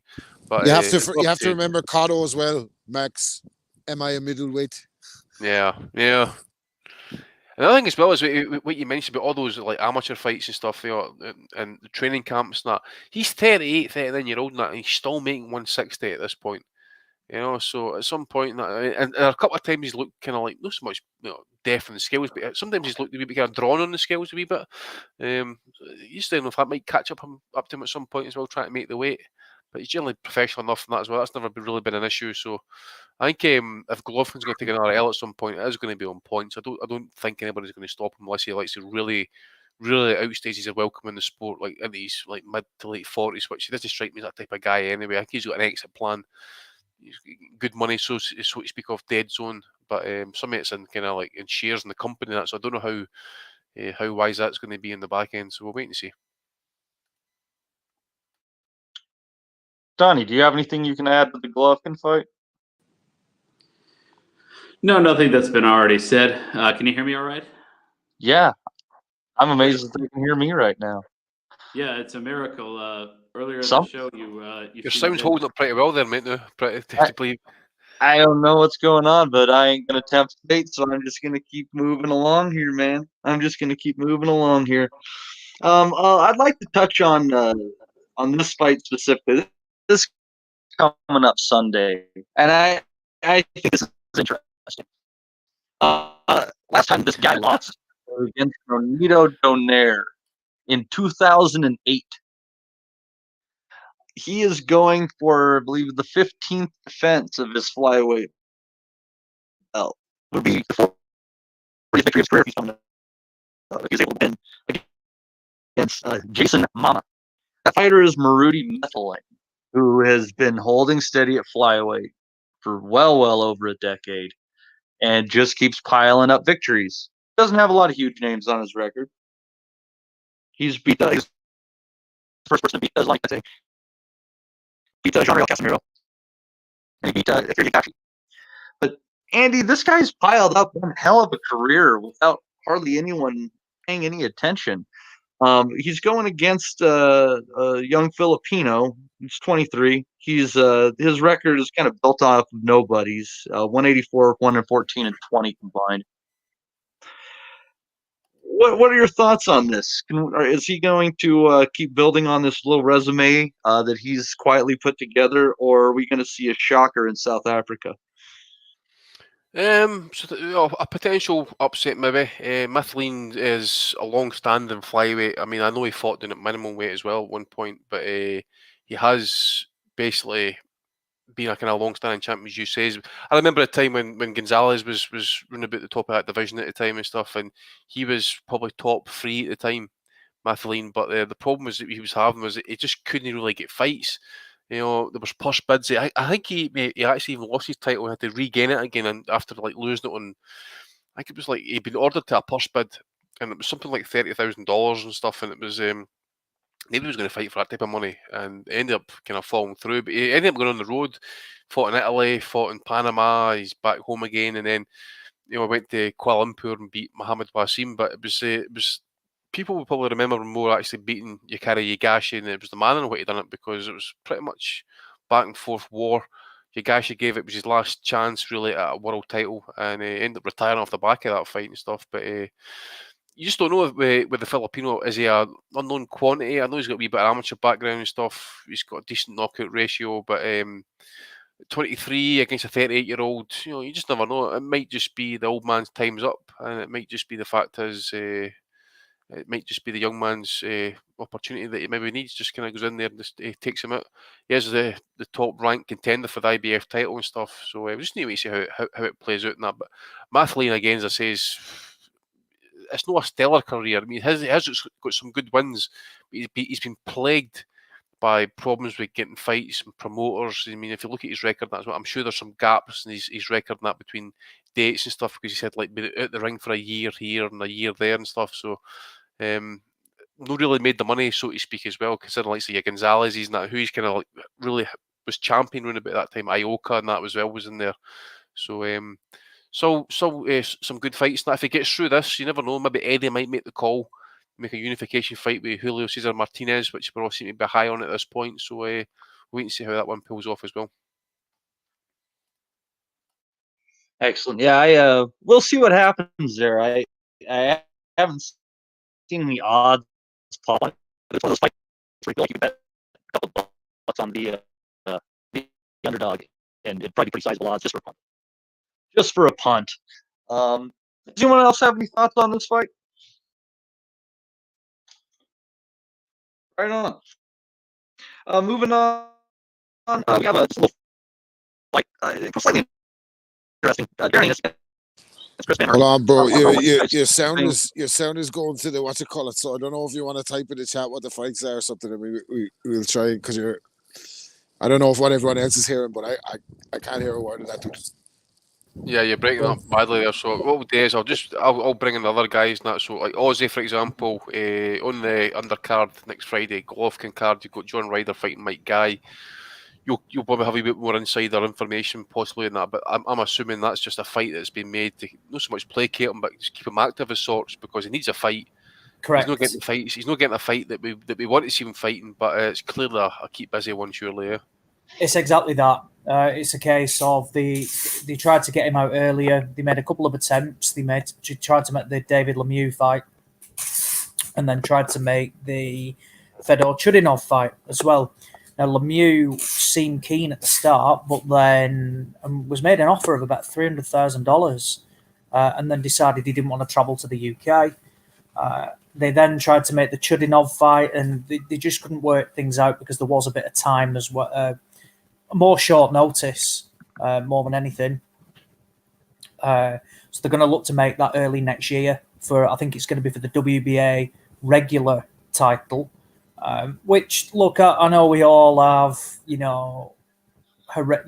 views on these regular titles. However, I certainly think, for John, if he can pick up that regular title, it's a bit of a win for him. More so, given that he should have been awarded the win against Callum Smith. They're saying in the chat that Ryder's on standby for Canelo. Is that true? Do you have any insight there, dude? Yeah, I was just about to mention that, actually.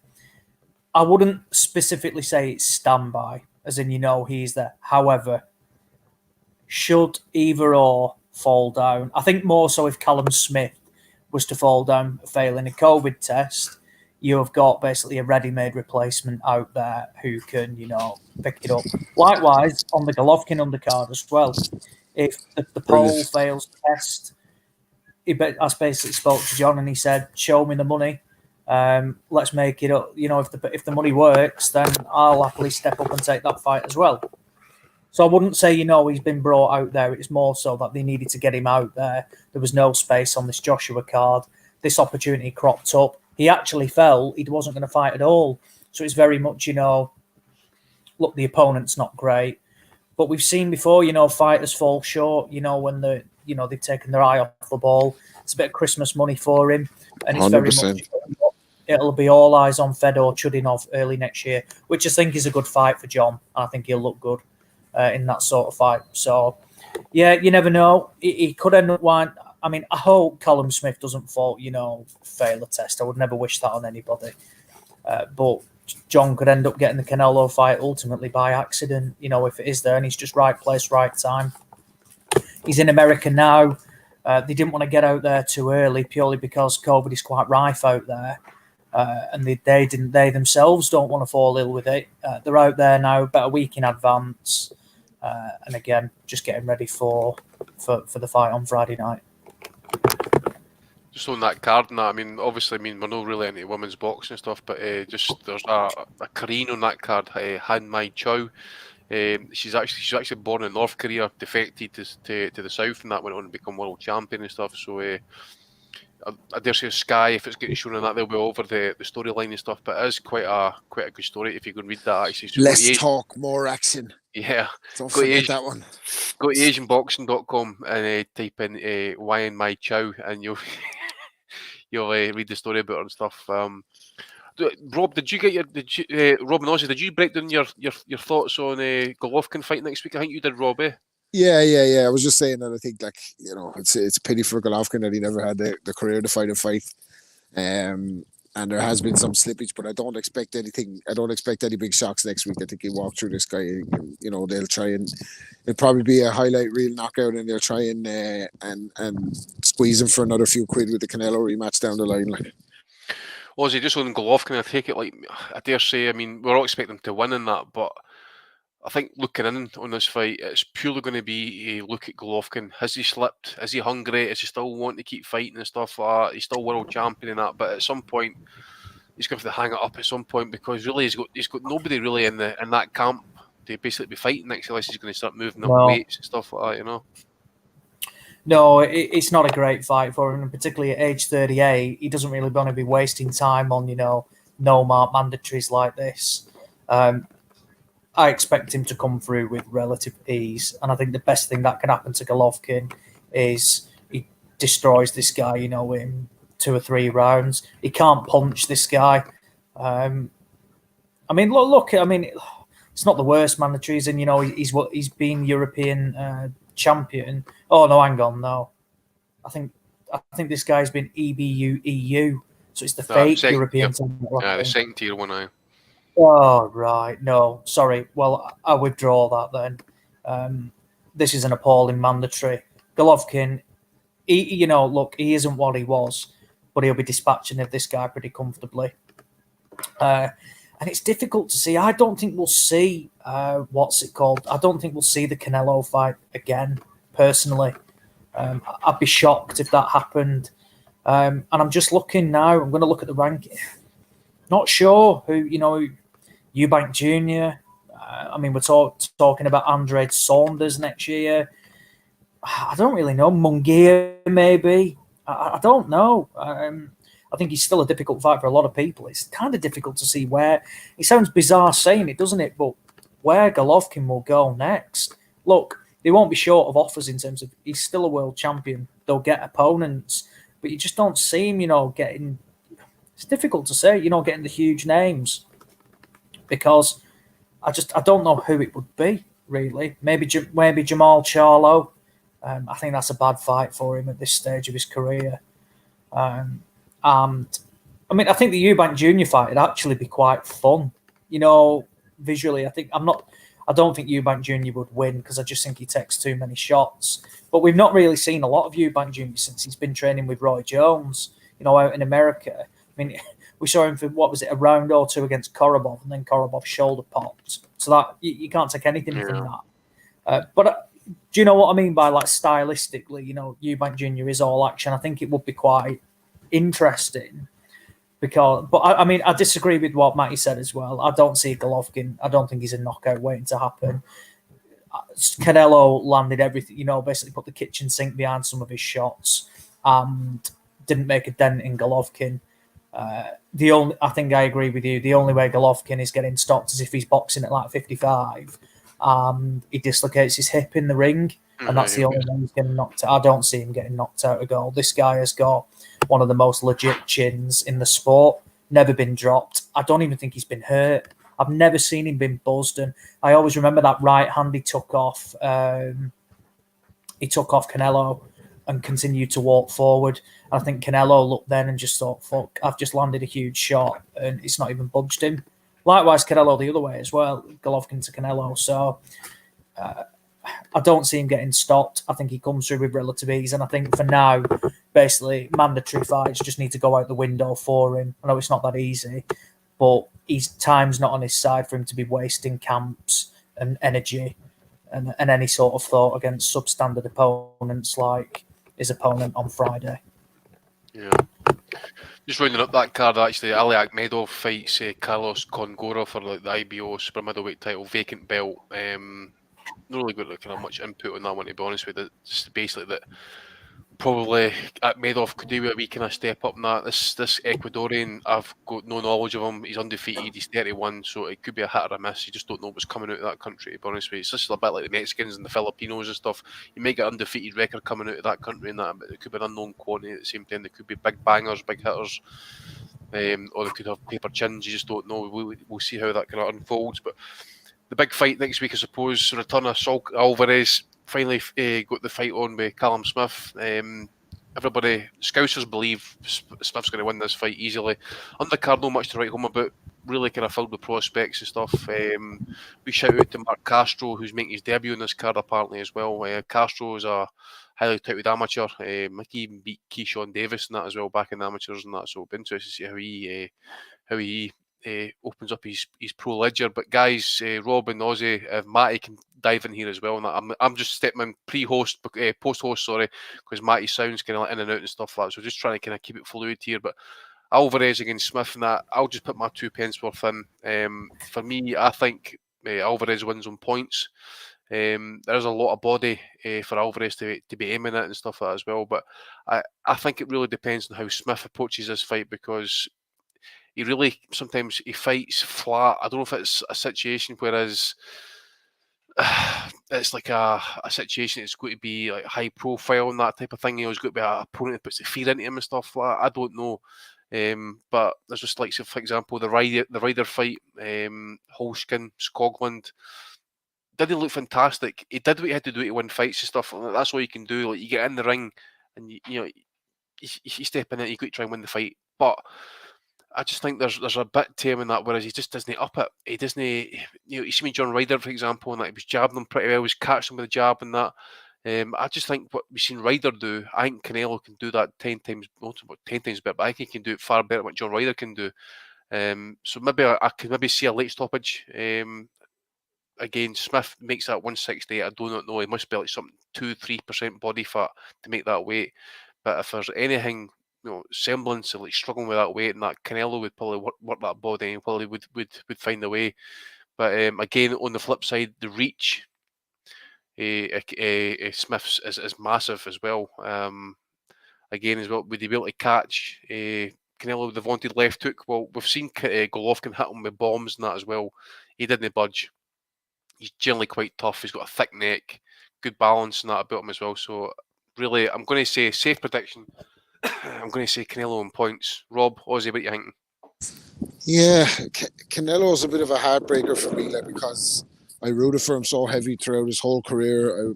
I was kind of on his side all the way. Never thought he had a chance of beating Floyd, but apart from that, I was, he was my guy, like Canelo. And then this Mexican meat scandal just tainted everything for me. So I'm just thinking about like Callum Smith and what it would take for him to beat Canelo, because you have to have the most perfect fight of your life to take it the distance even.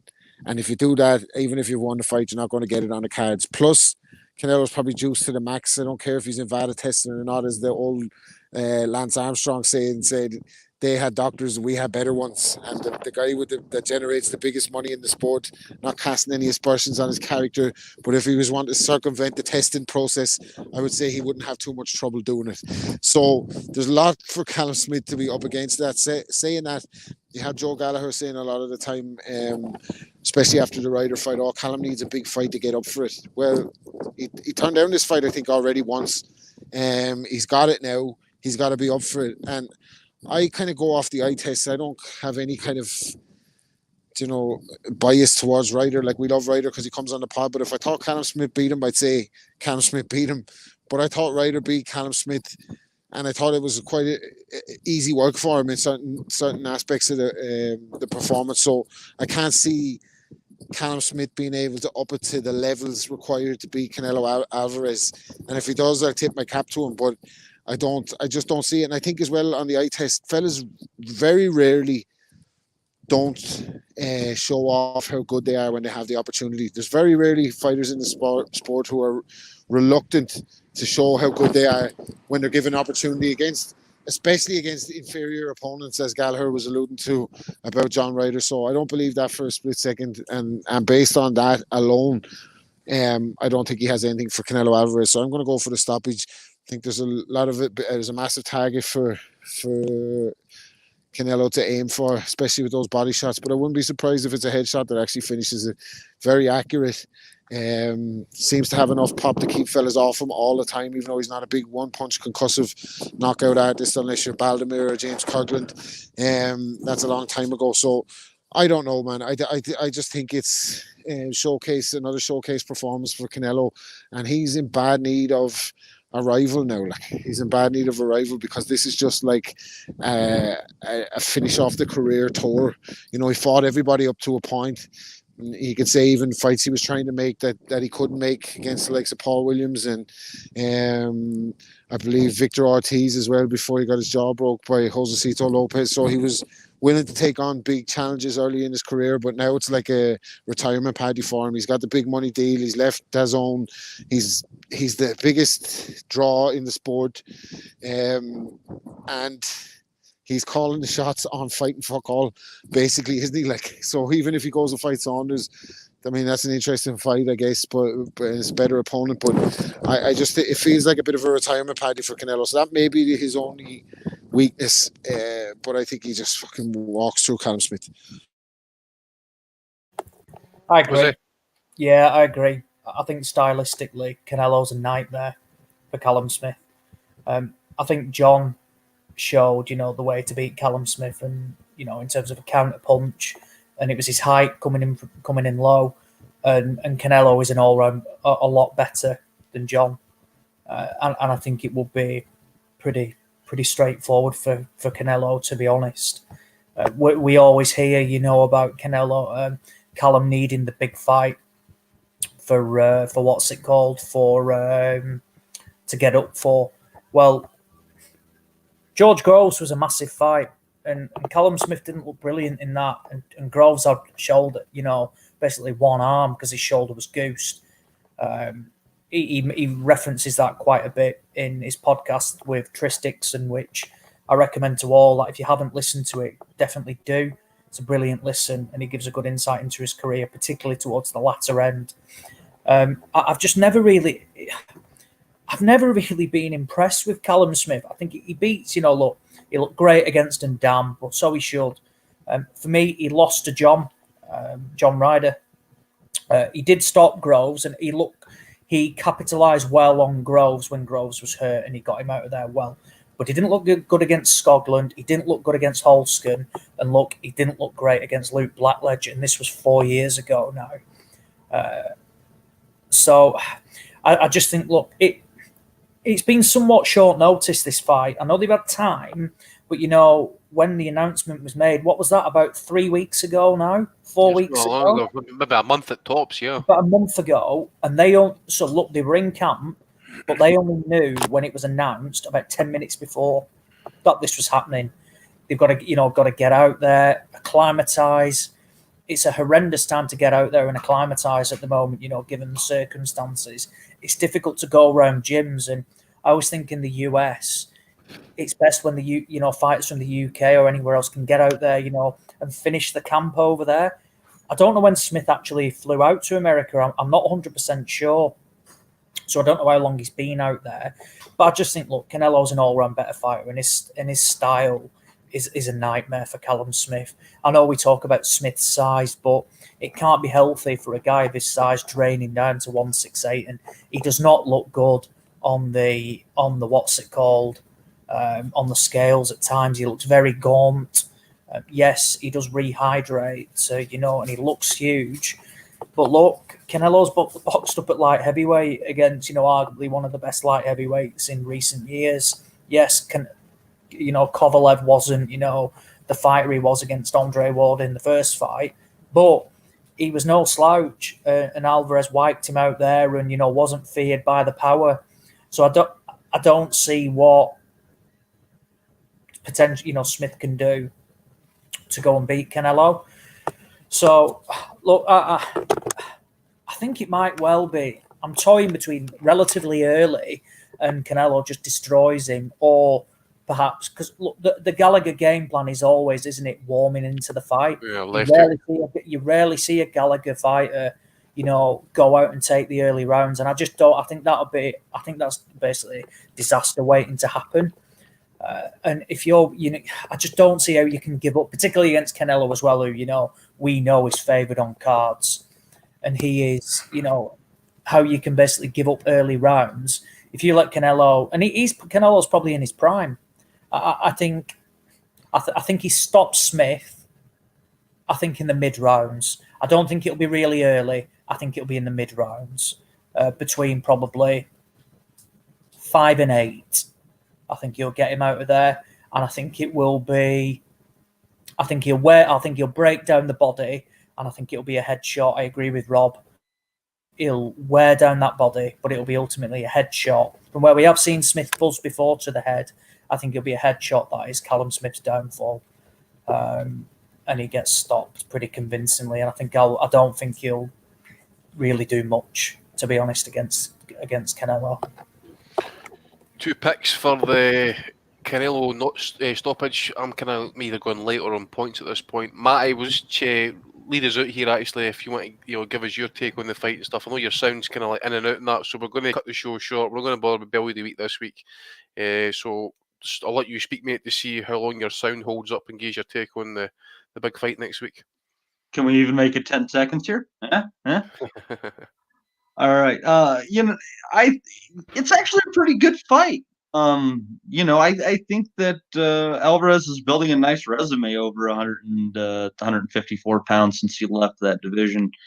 And my hunch is also Alvarez by decision. But if you're betting, you get basically the same money on just going the distance. So you might as well just, take that little nudge out of there and not worry about that. But I think Alvarez has a great chance just to win this by, wearing down the taller fighter who probably is not going to have as much of an engine. Canelo can fight in the pocket very, very well. And it's for me, it's just all a matter that Smith's only way to win this fight is if he can find a way to effectively land the jab and make the pace go at the fight at the where he wants it. If you let Canelo dictate the pace and you don't keep him at distance from you, out of mid-range, you're in for a long night. So, the overwhelming feeling here is going to be Alvarez on points, but I wouldn't be shocked if it's a closer decision. Or if Alvarez has shown that power late, so watch for the knockout to potentially come in the later rounds if he can wear down the narrower man with body shots. We shall see. Absolutely. Well, I mean, as I say, I think stylistically it's a big issue for Smith, actually. I mean, Canelo, generally speaking, after the Floyd fight, people think, obviously we think that fight was far too early for him and that, but he's went away and learned for that. And that's what I'm saying. Zeros are just nonsense. If you could take an L and then actually just learn from it, like he's done against Floyd and stuff. And I know he's picked his fighters and stuff. He's picked his fights well and all that type of things. But on this fight specifically, I just think he's far better inside Canelo. He's got better foot movement. He's got better head movement, upper body movement. He showed against Golovkin he can get in the pocket. He's willing to bang it out. He's got resiliency and spades. And then if you factor in as well, just flip it over and take the account. But Smith's had the encounter against Holskin, Ryder, that ilk, Skoglund and stuff. Okay, he's got this 9 inch reach advantage and stuff. But very rarely have we seen Smith actually having to come up tough. Really, as such, really in a dogfight, and really try and drag it out. And that, I think Canelo could take him in that deep water and potentially even drown him at some point. So yeah, we'll wait and see. So I don't know if we want to round up anything else, Matt, before we kind of finally sign off here. And that. I know it's not kind of ran as fluid this week and stuff, but shit. End of the day, we here to try and provide you a free podcast and that. So if you want to moan, then complaints to Industries. If y'all can still understand me, it was great to be on here again. Thanks for hanging with. I'm going to update the equipment here. I think I figured out what the problem was, and next time I have to come into the studios for the ever capable Steve Wellings, who just killed this show. The guy has blown it up. Amazing stuff. But we should be good to go next time I'm hosting here. And anyone who hasn't had the chance, catch the documentary Macho about the life of Hector brilliant.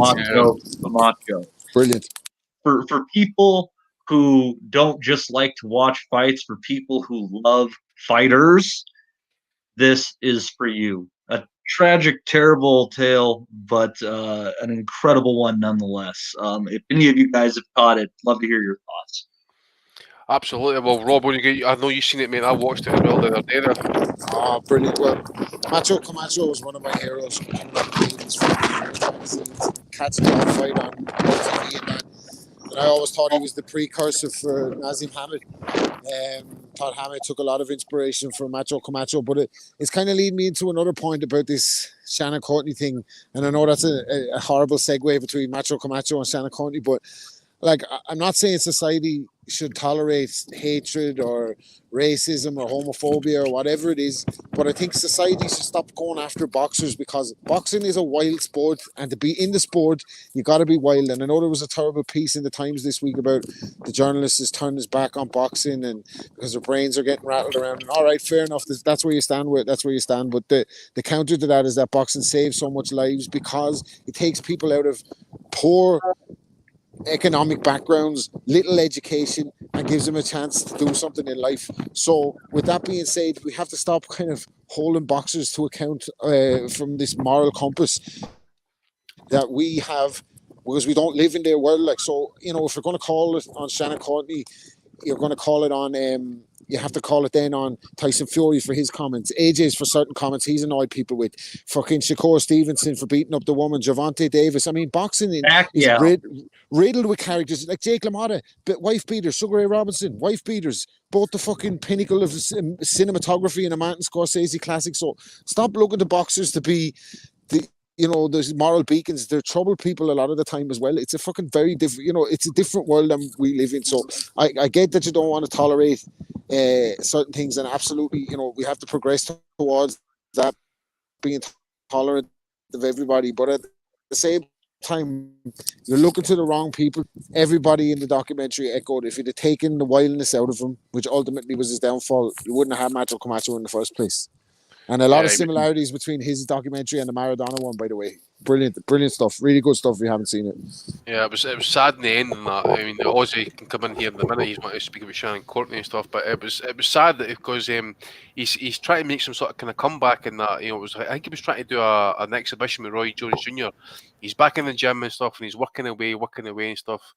And he says to his mate, he's come back up in the lift to his hotel room, and he says, I don't want to fight. I don't want to fight. He says, I just want to go and get high. And he says, look, listen, you just got to kind of keep going for a few more weeks and stuff, and you got the fight going. He says, no. I says, look, I just like getting high. I'm a junkie. I just want to go and get high. And I just think as well as apparently the local authorities know who actually killed him. As of like this month, they know who killed Macho Camacho. But there's still been no arrests made and stuff. So they reckon it's been tied to the guy he was with and stuff. And of course, Camacho being the only living witness, he got the bullet as well, Well, look at his box rec, by the way, for his substance abuse. If he hadn't been on the fucking, he would have been some fighter, by the way. Not that he wasn't some fighter, he was amazing. But imagine how good he could have been if he wasn't on the powder for half his career. Yeah, I'm really glad they mentioned the Edwin Rosario fight and stuff, because obviously, I mean, he was fluent to watching that. Then up came Rosario and stuff, and he was taking those left hooks, and everybody always said, that was not so much the ending, but it was the changing of him, because really people, Camacho back in the day was like, he was like your modern day kind of like Floyd or Joshua and that. People like, or just he was a megastar. Eubank. People just tune in to see him getting smashed up or see him getting knocked out because he was like brash, wearing these outlandish clothes and stuff like that. But he really struggled. I don't know what his issues were. I mean, obviously his ex-wife or his wife was saying that he had real problems. Well, But remember his mom said that she they caught never him really said what the problems were, though. His mom caught him when he was 17, snorting blow in there. Like, some people just really enjoy cocaine, and that's they enjoy it more than anything else on the face of this earth. Some people can recreationally use it, and that can just be something they do once or twice a year. Hector Camacho was not one of those people. Yeah. I think I was going to mention as well, it was just to kind of like remembering when he fought Vinny Paz, just watching the highlights again. I actually forgot as to how decent a fight that was, because again, people tune in to see people get knocked out. A wee bit like Eubank against Collins, for example, or against Eubank against Carl Thompson. Eubank would say that people only seen me, he kind of like, wanted to see me get knocked out and get damaged. And that, well, that's what happened that night. Camacho took a bit of a beating off Pazienza, and Paz, who's again a really good, exciting fighter and stuff like that, he was surprised as to how strong Camacho was as well in that, because he kind of surprised him that night, because he says as well as he did no drugs for that fight, apparently, Camacho, because he was that dialed in and hyped up to fight this guy that he knew he had to do it clean. Because if he knew he was partying, fucked up in any way, shape or fashion, that he would not have lasted that fight. And he did in the end take a bad beating, like. Yeah, Pazienza was a different animal at the lower weights. He had no freaking purpose being at 160 pounds. That was stupid. I was got 2 wins over my man Duran as well. Mm-hmm. Yeah, he was a good, brutal fighter. I thought the LaMotta fight, digging into that, was a little bit interesting too. It was an interesting journey back in time, and he it's a shame. He was a really exceptional fighter, but for as exceptional as he was, it's always going to be a case of what he could have been. Because him at the top of his game, if he hadn't, put his body through so much hell with drugs and partying and things like that, at the top of his game, he was, not as sharp as Whitaker, but he had the same kind of tools that Whitaker had. He gave Chavez all sorts of fits. He just didn't have it that night. Yeah, speed, boxing ability, even power at times and stuff. As Rob says, if he just somehow managed to live the lifestyle, there's no telling what that guy could have went on to achieve. It was absolutely so. Listen, it's I forget the name. Is it called Macho? I think it's called. It's called Macho. If you're on the Patreon, or Patreon on Facebook and that, there's a copy there for the Patreon subscribers. So if you're not a Patreon subscriber, you know what to do. Get a credit card out. Just to get a wee plug there, but just to kind of bring it back to Aussie, and that obviously there's been some comments getting made on social media and that of Shannon Courtney about certain situations and stuff, mate. I think our Twitter account started on Saturday with about 11,000 tweets. Our account now is down to about 3,000. What the hell's been happening here? Exactly that, and it's because, and I find it laughable that any sort of person in the limelight doesn't go back, basically just delete their Twitter account and then just start again, because none of this happens. And over the past, back towards the back end of the week, a lot of tweets were pulled up, basically about being racist, homophobic, you name it. She said it. She said Ashley Cole looked like a Muslim because of a beard. She offended a hell of a lot of people, and there was radio silence on it. Now, bear in mind, we have seen boxers thrown, completely vilified for this sort of stuff before. O'Hara Davis was completely vilified. IFL Umar, was vilified for stuff he said. And I know people within, basically people were pissed off about it. Now, last night, it was gone midnight. And just after the Anthony Joshua performance, so Twitter's quite busy. Well played. She retweeted it as well. She she put her own statement out, which is a shocking statement, by the way, as well. She references, that basically she was a silly girl and it was 7 to 8 years ago. She then she then says about, basically blames Photoshop. And she apologizes, for what's been said. She doesn't reference what has been said whatsoever. She doesn't reference a thing. She doesn't apologize for any sort of tweets. Well, Photoshop, by the way. What was she talking about? Photoshop. Which ones were photoshopped as well? Come out and say which ones. If you're going to come out with stuff like that, own it. Own what you've done wrong. But not only that, she put this statement out, and within seconds, she'd retweeted about 30 things, some from days ago, from what Gervonta Davis was putting out, just general fight comments, Tyson Fury stuff, calling out Joshua, all sorts of things. She retweeted anything. So she did it to bury it. It's a case of, right, the statements, it's old school PR, really old school. Get it out there. Let's bury it. We've acknowledged it. She's just signed that big high-profile deal with Adidas. She's obviously promoted by Sky, and nothing's been done about it. Now, I know for a fact, after speaking with people, we were close to this situation and in this industry, that there's been a hell of a lot of work going on behind the scenes to ensure that this story is not reported on. Messages have been going out to boxers and people in the industry. People are doing everything to ensure this is not reported on. And I think that's a disgrace. An absolute disgrace that people are going out their way to ensure this story is buried, swept under the carpet, and Shannon can make a return next year. Good evening, Edward. I think it's a joke, and I think the way she's just acknowledged it, she's had the audacity to play the blame game, Photoshop and things like that. She's acknowledged, she was stupid, but what for? What are you apologising for? You've not even acknowledged what you're apologising for. Just some old tweets. I'm just trying to check. Do we know how old Shannon is? Well, I was going to ask, actually, there's so much about age she is, but what I was going to ask is really, why is she getting this big push? I mean, she's not exactly great, exciting to watch. She's no Katie Taylor. She's no like this generational talent or anything like that.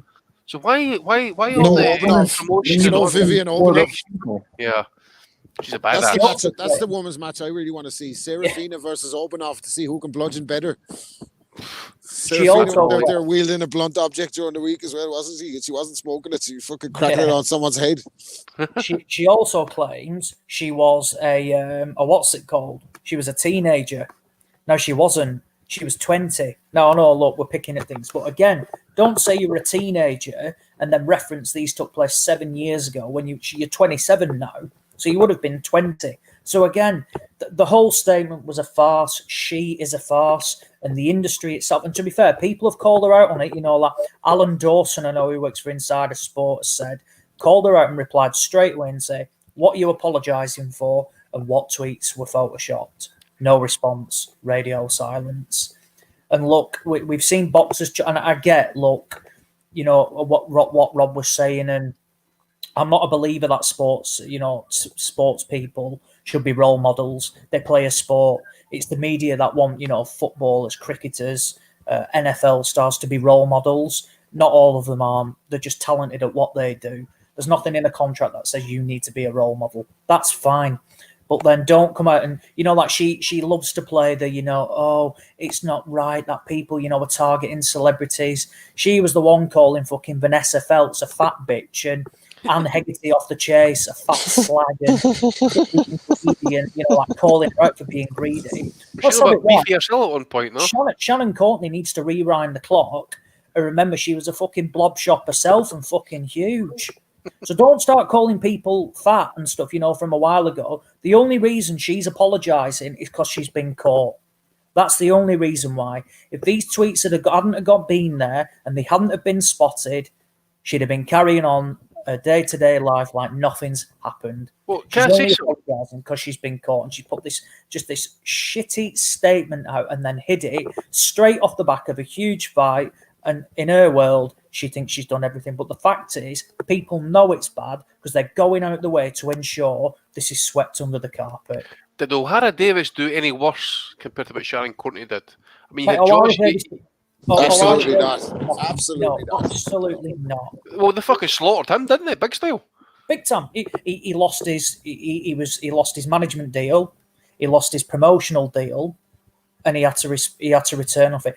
What O'Hara Davies said was completely blown out of proportion. Completely blown out of proportion. This now, because they basically blonde hair, blue eyes, bit of a looker type of thing. They want everything just to be swept under the carpet. And it's an absolute farce. They should call her out on it and fucking bollock her for it and make an example of her. Fucking Sky were on about last night, oh yeah, we do things the right way, we're this and we're that, yet they won't acknowledge a thing about this. And the fact that people are going on behind the scenes ensuring this is buried says it all. It says it all. Says it all, Rob. What you got to say about it?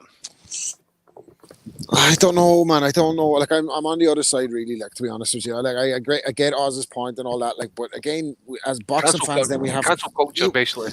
Well, we have to hold every fucking, like, Manny Pacquiao said something about the gays there, no leg to go. Like, you didn't get no great apology from Manny. He lost his homosexuals. Yeah, something like you're gonna go back against that. And I know she's a daft young one, like, but I'm not saying like she's not a racist. She probably is, but like I prefer to know what side of the spectrum people are on. So let them say whatever they're fucking going to say, and that's it. And then I know where they are, so I can deal with them accordingly. But I just think, especially in the sport of boxing, like sound like Floyd there, the sport of boxing, I made smart investments. But I think it's just like it's full of flawed.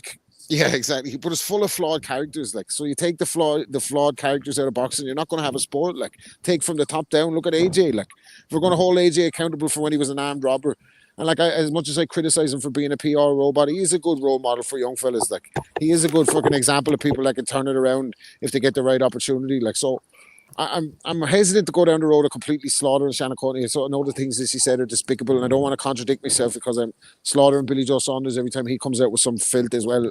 So I have my own kind of moral compass, and I deal with people accordingly. And I think people would be better off doing that rather than try to look for boxers to be a moral guidance or something like that. That's just kind of where I'm at with it. Like. And I agree. And there's this obsession with sports stars being role models. I completely agree with that. But she fucking throws her toys out the court when, someone gives her a bit of stick and she's like, everyone's having a go at me. Yeah, right, example here. This was one of her tweets back in 2012. Diwali fireworks need to fuck off at this time of the night. Some of us have work in the morning. # disrespectful pricks. Fuck right off. Yeah, right off. I get it. Like, I get it. She's doing that on New Year's Eve. She's doing that on bonfire night. Fuck off, you stupid cow. I get it. Stuff like that. Muslims. I get it, Oz, but it's because like we don't. You know what I mean? It's kind of more like we know what kind of a character she is, and that's she draws that attention there when she does something like that. Because Floyd said about like Manny that he was at home eating cats or something. He was frying up cats. Yeah, I agree. But I tell you what, at least Floyd's true to his word and stuff, and he doesn't really care. She's coming out now, like the fucking patron saint of Essex type thing. I'm Floyd played the role of the villain on purpose. That's how he sold the fight. He played the role of the villain. And when in individual sports, a lot of the times you do need that. You need a heel or whatever you might want to call it. You just need a bad guy. You need villains. It just helps to kind of build a story around it. But if people really are that offended, we live in market economies, and you don't have to watch when she fights. I think, Floyd didn't walk it back, obviously, the comments and stuff as well. But you made me remember David Hay with the Audley Harrison comments about the gang rape. Remember Kay Burley on Sky News asking, again on that question. He didn't apologise. He doubled down on it, if I even tripled down, and maybe even made it worse for himself for some of the comments that he made and stuff. But end of the day, we've all said something fucking daft. I mean, Christ's sake, I've done something like 400 episodes and that on this podcast. You can't tell me I've not said something that's pissed someone off. But mate, you'd have the you'd have the ball to put your hand up and say, "Yeah, fine, that was me. I admit I said those things." She had no acknowledgement of what she actually said. She just said some tweets. Well, what tweets? She then had the audacity to say there was photoshops and they were photoshopped. Again, passing the blame game. She's a hypocrite. And the way it was just, like I said, a statement was released. The whole situation stinks. And the worst thing is, though, is that people behind the scenes are supporting her and are trying to bury this. That's the thing that grates me more than anything, is that, people are being made, to try and delete that. We don't want people seeing it. I'm thinking, whoa, hang on, what's this about here? Why? What? You're but actually under the fucking bus. So, hang on then. Whoa, are you condoning this? Do you want your golden girl to be fucking protected? She loves the, all about mental health and things like that. The girl, she can fuck off. I invite her onto this podcast now, and we can have it out now. I'll happily have it out with her straight away. She can fuck off. She gives it the big I am and wants all this publicity. Now she's got a bit of publicity because it's not going her way. It's completely backfired. And she puts some shitty ass statement out and then hides it, going on a serial retweet mission. So it's just buried, and then that'll be it. This will not go away. There's too many people involved, and this will not go away. But again, it's like if you judge people by your own standards, then you're either going to be surprised or cruelly disappointed. And we kind of judge them on, being professional. But in my experience, professionals are some of the most unscrupulous people in the world. And they only give a shit about the bottom line. If she didn't sell tickets, they'd have fired her out of Sky last night on air. But it's because she has this draw, and when the piano drops and she's got the Adidas deal and all that. It's just economics, isn't it? It's just boxes thinks from the inside out. But it's just one of those things. I see Hamed saying or claiming that she's used the N word in the past and stuff. I've never seen that, to be honest, because I'm assuming if that had been the case, I would have probably seen that far earlier. But Rob's just dropped off a call on that. We've had problems this week. Matty's sound's not been the greatest. He's basically held up no bad there in the last 10 minutes and stuff. But we're going to end the call here, running about now. So just to thank all the guys for coming on and stuff. Cheers for everyone who called in, especially last night and tonight. Wee Christmas special coming out for you guys, you listeners, you subscribers, especially on Patreon, iTunes, and all the places and stuff, YouTube. Keep an eye out Christmas Day. Ooh. We've got a wee present for you coming out on Christmas Day, so that will be hitting all the usual spaces and that as well. On a Christmas Day, that's going to be, by the way. It's Christmas Day with us. Fucking hell, man. Get your turkey on. Well, I'll not be on live that night. Fuck that, carry on. No, but so as I say, Steve... Don't ruin it now, fuck's sake. You have to give it a game away now, man. We're like the Tachos. Steve will be back next week, and that obviously we'll have the breakdown of all the fights and stuff like that. But a shout out to Matty and that, obviously, for standing in there.